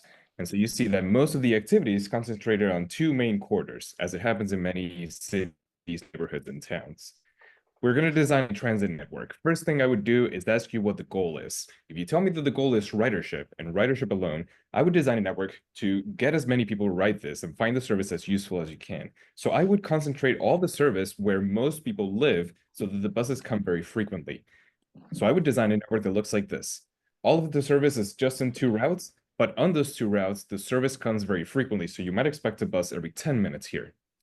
Now, this network would provide frequent service, so people wouldn't have to wait a long time. So a lot of people would find the service useful. And if the service is useful, more people ride. That's why we call this the ridership network. But this network doesn't go everywhere. Down here at the bottom right lives Mrs. Jones, and Mrs. Jones lives far from transit, so she doesn't like this network. If you want to provide service to Mrs. Jones in the southeast, Mr. Smith in the northeast, and to everybody in every little corner of this town, then maybe your goal shouldn't be ridership. Maybe your goal should be to provide coverage to all those people. And if your goal is coverage, I would design a network like this. Using the same resources, I would spread it out so that instead of 2 routes, you now have 10. But then that means that you're spreading it out thinly. So in this network, everybody has some bus service nearby, but the buses are not very frequent. So in here, the buses come at 60 minutes at best. So in this network, because people have to wait a long time, you wouldn't expect a lot of people to ride transit, because not a lot of people can wait for a bus that comes every 60 minutes. Not a lot of people have the time in their day to wait for a bus every 60 minutes. So you wouldn't expect a lot of people to ride transit here, but that's okay, because the goal of this network is not to get high ridership. The goal of this network is to provide high coverage to as many people as possible. Now, both of these networks are important. They're both associated with goals that I'm sure are important to each of you, but they lead in opposite directions. The more you do of one, the less you do of the other. You can choose a point between these, but you can't use the same dollar to do both. Just mathematically, you have to choose between these two or choose a point between these two. It's really hard to choose between these two because they're both important. And so what we've done in this phase of this project is design 2 conceptual alternatives of what the DART bus network could be if you were to lean in the ridership direction or if you were to lean into the coverage direction. Both of these networks use the same resources that DART has today. Amanda was just talking about budget, and regardless of what the budget level ends up being, this conversation about ridership versus coverage is still important, because regardless of whether you have a bigger budget, a smaller budget, or the same as today, there is still a mathematical trade-off between these two that depends on the goals of the transit network. In both of these, there's a similar amount of service between both concepts for each city. So you will see that for Johnston when I go into it. And I want to remind you that these are concepts. In the draft plan, we'll be designing a recommendation, but for now, these are just concepts. They are not proposals and they're not recommendations. This is just to have a conversation about the goals of what the network should be. So looking at the maps, this is a map of your existing network where the colors on our maps signify frequency. So the colors are always very important. A route that is red means a route that comes every 15 minutes. That is purple every 20, dark blue every 30, and light blue every 60. So today in the overall network, there is one route that comes every 30 minutes, or I'm sorry, every 15 minutes along University. Then you have 20-minute services to the north, to the west, and to the south. You have some 30-minute services to the east, and 60-minute services in the middle throughout those. There's a lot of these brown routes that you see. Those are services that only come during the peak times. So it's very limited and very infrequent.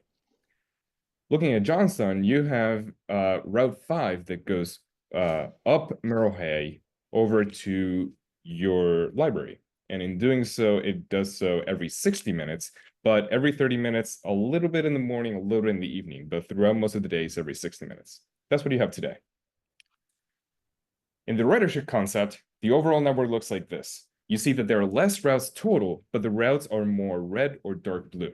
That's because we're concentrating service into the places where there are the most activity, the most people and jobs, so that the buses can come more frequently. So there's less routes, but there's 5 of these red routes along main corridors. You have a lot of dark blue routes along the next strongest corridor, including going out to Merle Hay Mall. And then from there to reach the communities that are a little farther away, there's light blue routes. And so there's this 5A that goes up to Johnston doing something very similar to what the 5 does today. This is the coverage concept. In the coverage concept, there are more routes total, but the routes are lighter. So you see there are 2 routes that are red, but apart from that, everything else is blue, either dark blue or light blue for service that comes every 30 minutes or every 60 minutes. In Johnston specifically, and a lot of these suburban communities, you see these brown zones. Brown zones on these maps mean microtransit services. And that is something that is similar to the Ankeny on-demand service today, but it's a little different, so I want to talk about that now. Imagine this fictional neighborhood, and this is the spectrum of what transit service can be. On the left, in this neighborhood, there is one main street, and so a fixed route, here on the left, would just go along that main street on every trip. It has fixed stops that people would walk out to, and they would expect the bus to be there as it is scheduled. On the right is service that is from door to door, fully flexible, like what you're doing today in on-demand Ankeny. In that service, anybody can call for a ride. A driver would come over to their door. They would wait for them to put their coat on. They would get in the car. They would drive to their destination to get dropped off, and the driver would continue to pick up the next person. There are different things in between these that you could do. I want to point to this one specifically because that's what we have in the coverage concept. In here, the driver would stay on just the main streets so that when someone calls for a ride, they might have to wait up to an hour, but they'll have to walk out to a main street to get picked up and meet the bus there. But what that does is that it makes it a little more efficient for the driver because it's not going down every single cul-de-sac, instead staying on the main streets. So it's a little more efficient, but it's still providing service within a quarter mile of everybody in the zone, which is really the goal of these services. And so I want to stress this, these type of services are coverage tools, and we only have them in the coverage concept, and that is mostly because of capacity. If you look at what a fixed route does today in your network, you get something between 10 and 35 riders per hour per vehicle. But if you look at what microtransit services can do, you can at the very, very most get 4 riders per hour. Ankeny on demand today gets 3.7 riders per hour, and it can't get any more than that. And it can't get more just because of the physical limitation of what the driver is doing. If you think about what a driver is doing here, is that it's going throughout the neighborhood to pick someone up at their origin, driving to the destination, to drive to pick up the next person, to drop them off at the destination. So it's very similar to a taxi service. And you think about what a taxi can do, at the very most, it can make 4, maybe 5 trips at the very most. So microtransit services will never get you high ridership relative to cost just because of the physical limitation of what the driver can do. So important thing to note, microtransit zones are a coverage tool and can never get you very high ridership or cost. Now, let's look at how these two networks compare. And let's think about access. Access not just to transit, but access to destinations. We all have a limited amount of time in our day, so it's important that we can reach destinations within a specific time. So here, imagine a person that is at the Johnston Public Library, and they are asking where they can get to in 60 minutes.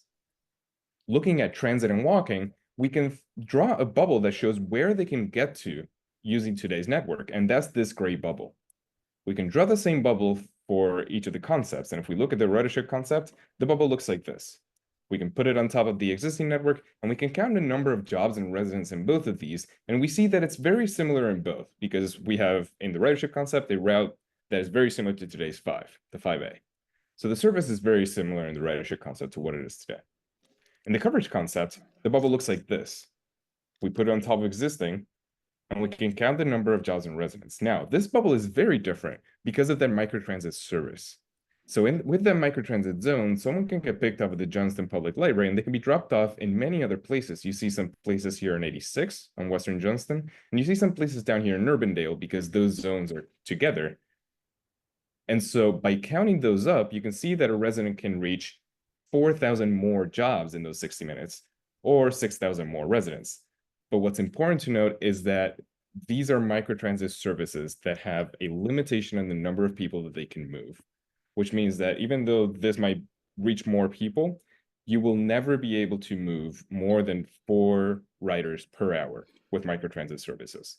The fixed route does something like what you're doing today, but you can move as many people as you can fit on the fixed route. So you can move more people, and it would be cheaper per passenger. This would be more expensive per passenger. It's the same cost in both, but you would never be able to move more than 4 passengers per hour. And so you can see how down here there's this gray area because you can't get as far into Merle Hay as you can anymore, as you can today. So that's just specifically one point, but I want to mention that we did that analysis throughout the entire region, and when we average it out for each of the concepts, this is the change in access for the average resident. In the ridership concept, compared to today, there's places where there's a gain, places where there's a loss. On average, in the ridership concept, there's a gain of 23% for the average resident. That's because of higher frequencies, people wait less so they can reach more things. In the coverage concept, because we decrease frequencies, people have to wait longer, so they can't reach as many things. And so there's a decrease of 9% in what people can reach. Just wanted to note that for the entire region. But going back specifically to Johnston, another way to compare these networks is to think about how many people are just close to transit service. And if we look at that, on weekdays, in the existing network, we see that about 14% of your residents in your city are close to fixed route service with the 5 primarily. That is service that you provide that is about from 6 a.m. to 8 p.m. It runs mostly every 60 minutes, except for like 4 or 5 additional trips where it has 30-minute frequency during the peaks. That's the service that you provide today. In the ridership concept, we're still providing the service that's very similar to the 5, but we have made the spans a little different. And so instead, that service is coming only every 60 minutes, but it's coming every 60 minutes all day, all week, and with longer spans than today. And so where today your service goes from 6 a.m. to 8 p.m., in the ridership concept, the service goes from 5 a.m. to 11 p.m. So that's more hours of the total day. And we did that in part because we have noticed some changes in travel patterns since COVID, because not everybody is just going to work 9 to 5. People are valuing to be able to travel at other times of the day. And so people really value being able to travel into the evenings or early if they have a really early job. And then in the coverage concept, because you have that big microtransit zone, you're able to reach 88% of Johnston's residents. But remember that that is very limited service. It's only for 12 hours of the day, only during weekdays, and you're reaching a lot of people, but remember that you will never be able to move more than 4 passengers per hour per vehicle. And then quickly on weekends, in the service that you're providing today, you have service on Saturdays 8 to 8 and 8 to 6 on Sundays. In the ridership concept, that is expanded by about 5 more hours on Saturdays, 2 more hours on Sundays. And then in the coverage concept, there is no service because then microtransit service is only running during the weekdays. So that's how these two are different. The ridership concept is very similar to what you're doing today, but with expanded spans of service that make the service more useful throughout the day and throughout the week. And the coverage concept has that microtransit service that reaches a lot of people, but with very limited service. And so it's really hard to choose between these two. Neither one of them is the technically correct answer. Neither one of them is better than the other. It depends on what you're trying to achieve with transit and what your goal for transit is, whether it is to get high ridership or to provide high coverage. And so what we're doing now is that we have an ongoing engagement phase where we're asking the public what they think between these two throughout the month of April. So we're closing the survey that we have open on April 30th. We will summarize those results, give them to you all, to all the city councils and the commission. And then we will want to hear from the commission on May 6th at their meeting to hear from every commissioner about what their city's preference is for ridership versus coverage. This decision is separable from the other cities up to a certain extent. And so we want to hear from every commissioner about where their city leans between ridership and coverage. And then on a special meeting on May 19th, we will be actually asking the commission to give us their votes and priorities on what the new network will be. And we'll use that direction to design a new draft network. I know that was a lot and it's late on a Monday, but I'd be happy to take any questions. Does council have any questions for Ricky or for Amanda? It would be helpful if we could get the PowerPoint presentation circulated to us. I mean, because a lot of good data, but it's kind of like. Yeah, it's a lot, and we will definitely be sharing that with you. And I thought I saw, are you guys doing some town meetings around the metro, like maybe one at Urbandale Library or something? Yes, we have been doing some public meetings, and I am embarrassed. I don't remember off the top of my head, but I have them on my calendar, what the next one is. But yes, we have been doing some, and I will just look at when that Urbandale one is. I know we have a virtual one on the 24th, and then I'll look and follow up with the Urbandale one. I'm not seeing it right this second, But but that's probably the closest one. Yes. For Yeah. Johnston residents. yeah, along with the virtual as well. Right, but Yeah. if you want to kind of get a sense of what. Yeah, people are absolutely. thinking, Just to remind Urbandale- everyone, Janet did send that information out in an email about a week ago, so you should have that in your email box. And if it's helpful to know now, I see, I'm looking at the website and I see that the Urbandale Public Library meeting is on April 28th from 5 to 6. I had a question for you. The data, what's the data of how many people ride in Johnston? The data of how many people ride in Johnston. We can go back to that very beginning slide, and I was just going to see because I had it pulled up on my phone too. Again, as a reminder, we can tell how many times a person gets on a bus. We can't tell with our fixed route if that's one person boarding 10 times or 10 people boarding one time. But the ridership in FY24 was, sorry, just looking here, just under 20,000 total. Again, with about 43%, that's 20,000 boardings. And so that means 20,000 times someone got on a bus in Johnston. Normally, we would say you can usually estimate that about the same number of people are getting off because usually someone's beginning and ending a trip. And again, a good chunk of those, about 43% are paratransit, and then the rest are that fixed route, with the 5 being the most frequently used. So it looks like, if I'm reading that right, so in 2024, about 8,000 of the boardings in Johnston were paratransit, is that right? It looks like from about 10,000 to 18,000 in the orange. Yep, So roughly 8,000. yep, And that 8,000 is, you have 44 Johnston residents Yes. doing the 8,000. So you have 44 Johnston residents who are using paratransit quite a bit. Is that a fair kind of? that's summary fair. of the Also data? to note, there's, and this is where we do for paratransit know who people are, and that's where fixed route and paratransit are different. So we know there's 191 unique customers. So, you have just under 150 people who are using it to get to Johnston, whether that's for work or shopping or medical appointments. We can always look and see what those top locations in Johnston are. Happy to include that in a follow-up as well. And yes, again, sometimes you have one person who's using it for work, and so they're using it a lot throughout the year. And then sometimes you have someone who's using it just for church or shopping. So it really depends, but we can get you the top spots in Johnston for paratransit as well. We have only one route in Johnston now. Say We that have again? only one route in Johnston, or the Mulhead. We have one other route, which is the express route that currently goes up and heads to Grimes. You will see on the east side of town. You will see there's no express routes in the draft plan. We have taken those resources and spread them out throughout the week and the day, again, because of what we're seeing in terms of ridership. The express routes were really designed for our suburban commuters to get downtown to work. And with remote work, we're not seeing those same travel patterns at those same times. And where we're seeing transit agencies be successful in growing ridership is where they're expanding those night and weekend services.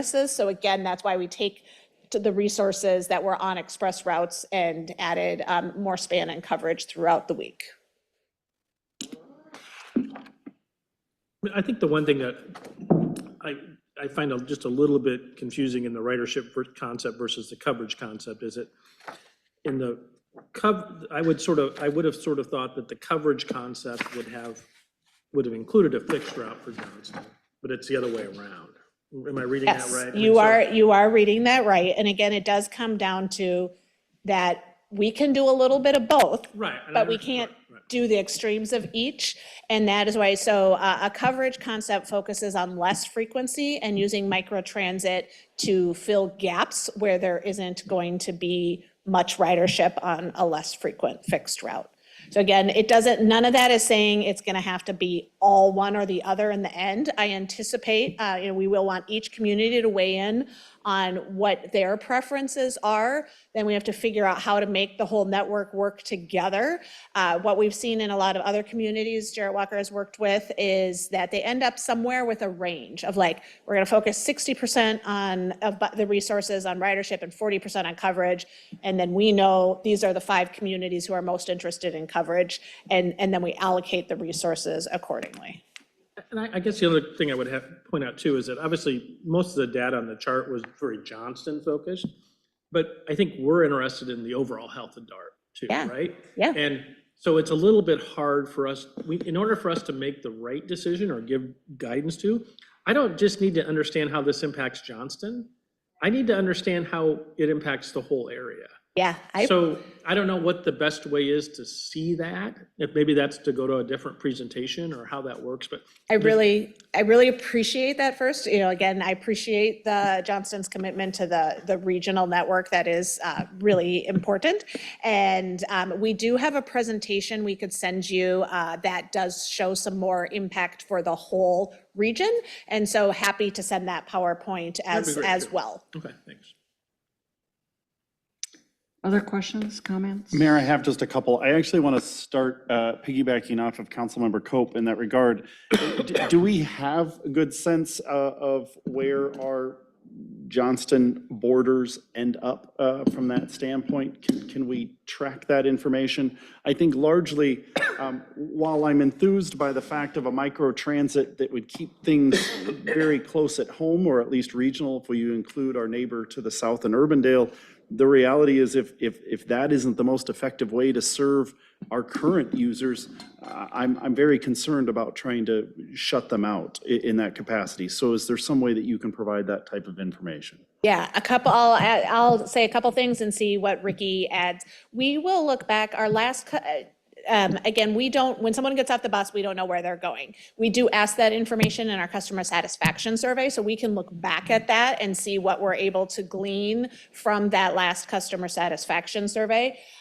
In addition, I know that JWA is also looking at cell phone data in terms of where people are going, so Ricky might be able to speak more to that. And then in addition, and one of the important things about microtransit and I'm pretty sure I'm right on this, is that there is a connection, you see that Urbandale, Johnston, a chance to connect to fixed route and get further that way. Again, that does mean a transfer, and that isn't as convenient for some people. And so it really does come back to those goals. Ricky, anything you'd add about what we know about Johnston riders? Yeah, I'll say that your biggest ridership spot is the public library.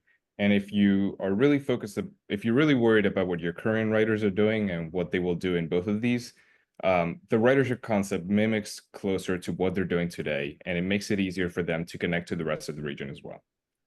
In the coverage concept, they would still be able to do the trips that they do today, but they might be a little more tedious if they're trying to reach more of the region, because like Amanda said, when they are able to use that on-demand zone, but they can only move within the zone or connect to Merle Mall to then get another routes.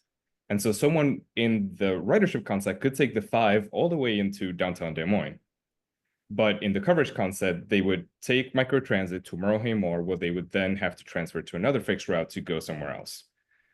So if you're specifically worried about the existing riders, the ridership concept mimics more of what they're doing today. Thank you. My next question, from a paratransit perspective, is it safe to assume upon kind of approval of those customers that they would have the more traditional microtransit relationship with DART that we would be used to? Transit is the door-to-door service that is On-demand. required for paratransit. So it is a little different than that microtransit where we might ask someone to walk a block or two. Paratransit is door-to-door service. The commission will continue to have conversations related to paratransit. As you know, again, it is one of our most expensive services, and we know we have an aging population. But as we've looked at some of the changes we made in paratransit over the last few years, our growth in paratransit has plateaued this last year. We'll see if it stays that way. And so I think there's a hope for the commission that we can, from all the conversations I've had, continue to maintain the current level of paratransit service. We do provide above and beyond what's required by federal law. So the commission does have choices, but to change how much paratransit service we provide. But I know the desire is not there as long as we can make the dollars all work. So we're continuing to work on some of that forecasting. Do we have estimates in time for the Johnston ridership of paratransit as to how long they have to wait? Or most of those rides scheduled well enough in advance that it's not perceived as a wait necessarily? Yes, paratransit is a schedule in advance, and so it's not usually a wait. We are not, one thing to know with paratransit, we are not allowed to just deny a trip. That's like federal law, but we may not be able to provide it when the person wants it. And so most regular paratransit riders know to book as far in advance as possible, and we book up to 7 days in advance. And again, some of that is just, we only have so many operators, and if everybody wants to travel at the same time, we can't make it all work. And so we'll always offer other times and other options to people, but that is usually is more of a call ahead service than an on-demand service. All right, my last 2 questions have mostly to do with potential for future income sources beyond just kind of either fares or property tax revenues or local property tax. And maybe this is wishfully thinking, and maybe it contributes so minuscule, in such a minuscule manner to our budgets or your budget that it wouldn't matter. But the first is, I'm familiar with DART from ad revenue, whether it's on, outside of buses or whether it's on inside of buses. From an ad revenue perspective, can you charge more if you have more eyes inside the bus? Or can you charge more for your ads if it's more eyes outside the bus seeing it? In other words, ridership versus coverage from a economics perspective. Ooh, that's a great question, and there's lots of components to it. I will say the outside the bus advertising is far more important to our advertisers than inside the bus. For the sheer number of people you reach and the sheer reach of the audience, you're reaching everybody driving by in their car as well as the people boarding. Inside the bus, you're only reaching the people who were on the bus. So exterior advertising is it is more of a fixed route thing than a small bus thing. We can look at it and consider it on microtransit, but you're exactly right, because I shouldn't say you're right, but there is, I would assume, again, without having run these exact numbers, but you're going to have less interest from an advertiser perspective in microtransit because that vehicle isn't going as many places. We often have advertisers asking like, can my bus go this way and this way? And we just can't schedule buses in that way. The burden of trying to do that is too hard. So I'd say from an advertising perspective, we will I would say the fixed route is probably the better way to go. We have been and continue to work with our advertising vendor and have continually increased the advertising income. The commission will be having some conversation on advertising over the next year. We are also seeing in the world we're in that there is increased legal action around advertising, and we've seen some fellow transit agencies face rather large lawsuits related to advertising. So separate conversation, but related. As well. In addition, we have committed to looking at alternative sources of revenue. And again, there's not a magic solution out there. If there is, we would have found it by now. The majority of public transit agencies are 60 to 80% of their operating funds do come from a local tax of some sort. So we are very in line with what the rest of the country does. That said, if we can increase what we collect at the fare box, and there's upsides and downsides to that, but also contracts count towards that, as does advertising. So business partnerships, increases in advertising, and exploring if there's any other revenue sources that we haven't considered is on our docket with this as well. Does any federal assistance weigh more heavily on ridership versus mileage covered? In other words, which is more important from federal grants and supplies? Is it actual riders, or is it the potential to reach more riders? It is actual riders along with population and miles traveled. So again, the ridership model is focused on getting more riders, and there's a downside to that. Will that change in how the federal government looks at it? Possibly, but that is currently population is the biggest thing, followed by our number of passengers and the number of miles we go. Thank you very much. Other questions for Amanda? Well, Amanda knows I've heard this presentation several times, and I've been engaged in these conversations for some time now. I am, as I continue to think about, what's being proposed here in our ridership here in Johnston, I've become convinced that, the closer we can get to the ridership concept, the better for Johnston. We would lose 80th service on 86th Street, but we don't have a lot of ridership there anyway. Most of our current ridership is along Merle Hay Road. As Ricky pointed out, I think most of the boardings and the off-boardings occur at the library, but we also see it up and down Merle Hay Road. If you notice, if you travel Merle Hay at all during the daytime, you're going to see people at different bus stops along the way. I think the employees at Johnston Distributing, some of them ride the bus in and out of Johnston to get to work.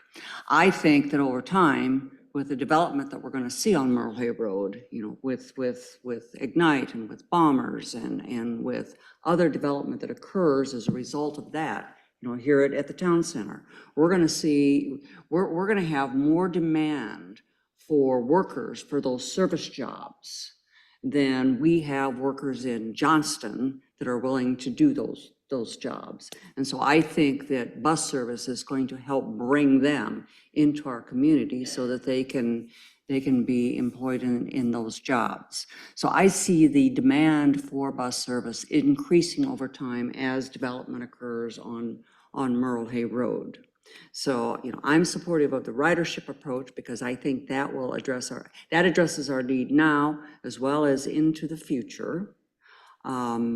What I'm going to press Dart on a little bit is under the current ridership proposal, the proposal is to go to, 60-minute, once every 60 minutes. And right now we have some service once every 30 minutes during those peak hours. And I don't want to lose ridership in this process. And so if we risk losing riders because we're going from 30 minutes to 60 minutes, that moves us in the wrong direction. And so, I'm going to press hard to maintain that 30 minutes that we currently have, even if there's expanded hours, you know, on one end or the other, at the 60 minutes, because I don't want to lose riders in this process. We've worked too hard to get the service that we have on Merle Hay Road. We need to make sure that we at least maintain what we have and then expand beyond that, so. I appreciate that, and I would encourage, to be able to do that. The status quo budget is really the necessary budget. Again, I understand where we're at from a property tax levy perspective and all the challenges of that. But any increase or any decrease in the budget to a smaller network is going to mean less frequency and have an impact to riders. And yeah, we did trade out the frequency for that expanded span. And as after the commission votes on May 19th, Ricky and Jarrett Walker will be in town and we'll be working through planning sessions. And so one, there will be daily check-ins for anyone who wants to participate, but also if your city is interested in a conversation really specific to what you want in Johnston, we can work on making that happen as well. We want to make sure that, as Johnston taxpayers continue to pay into the system, we get the service that we need. And just because we feel a need to reduce service, across the region, doesn't mean that we should get less service, because, there's this pressure to reduce service and reduce funding in other areas. We want to make sure that, we get the service that we need here in Johnston as we continue to pay into the system. So anyway, you've heard me. Yeah, and one thing just to share too that has been asked at least 2 other city councils is if they wanted to do something more for their city than the regional plan allows for, is that possible? That isn't something we've done, but it is something as we revisit the tiers and the property tax formula that we've heard, and we'll see what the options are related to that. Because again, we realize not every city is the same, and there's a desire sometimes to do things differently. We've got one little spike that comes into Johnston. We need to make sure we get the service we need. Thank you for the time. Thank you. Mayor, I just have one comment slightly related, and then I don't want to hold this up. Mike, I did ask when we knew that this presentation was coming. We had heard anyway, or it was just days before, that Grimes had announced who their partner was as they kind of pulled out from that standpoint. At some point, I would like us to be able to hear fully what HRTA is offering Grimes and from that perspective as well as to how they're addressing that. I don't know if it's in a microtransit channel or whatever from that standpoint, but I think we need to make sure we're providing all options for our residents. We'll get that information. Thank you. Yep. And I would note the presentation, we got that late this afternoon. It's now in board docs. Wonderful. So, The presentation that. yep. Okay.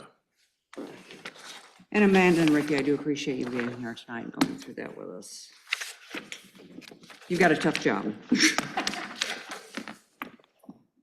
Okay, we have done the city administrator staff comments, city council comments. Is there anything else to come before the council this evening? No. Council? If not, we are adjourned.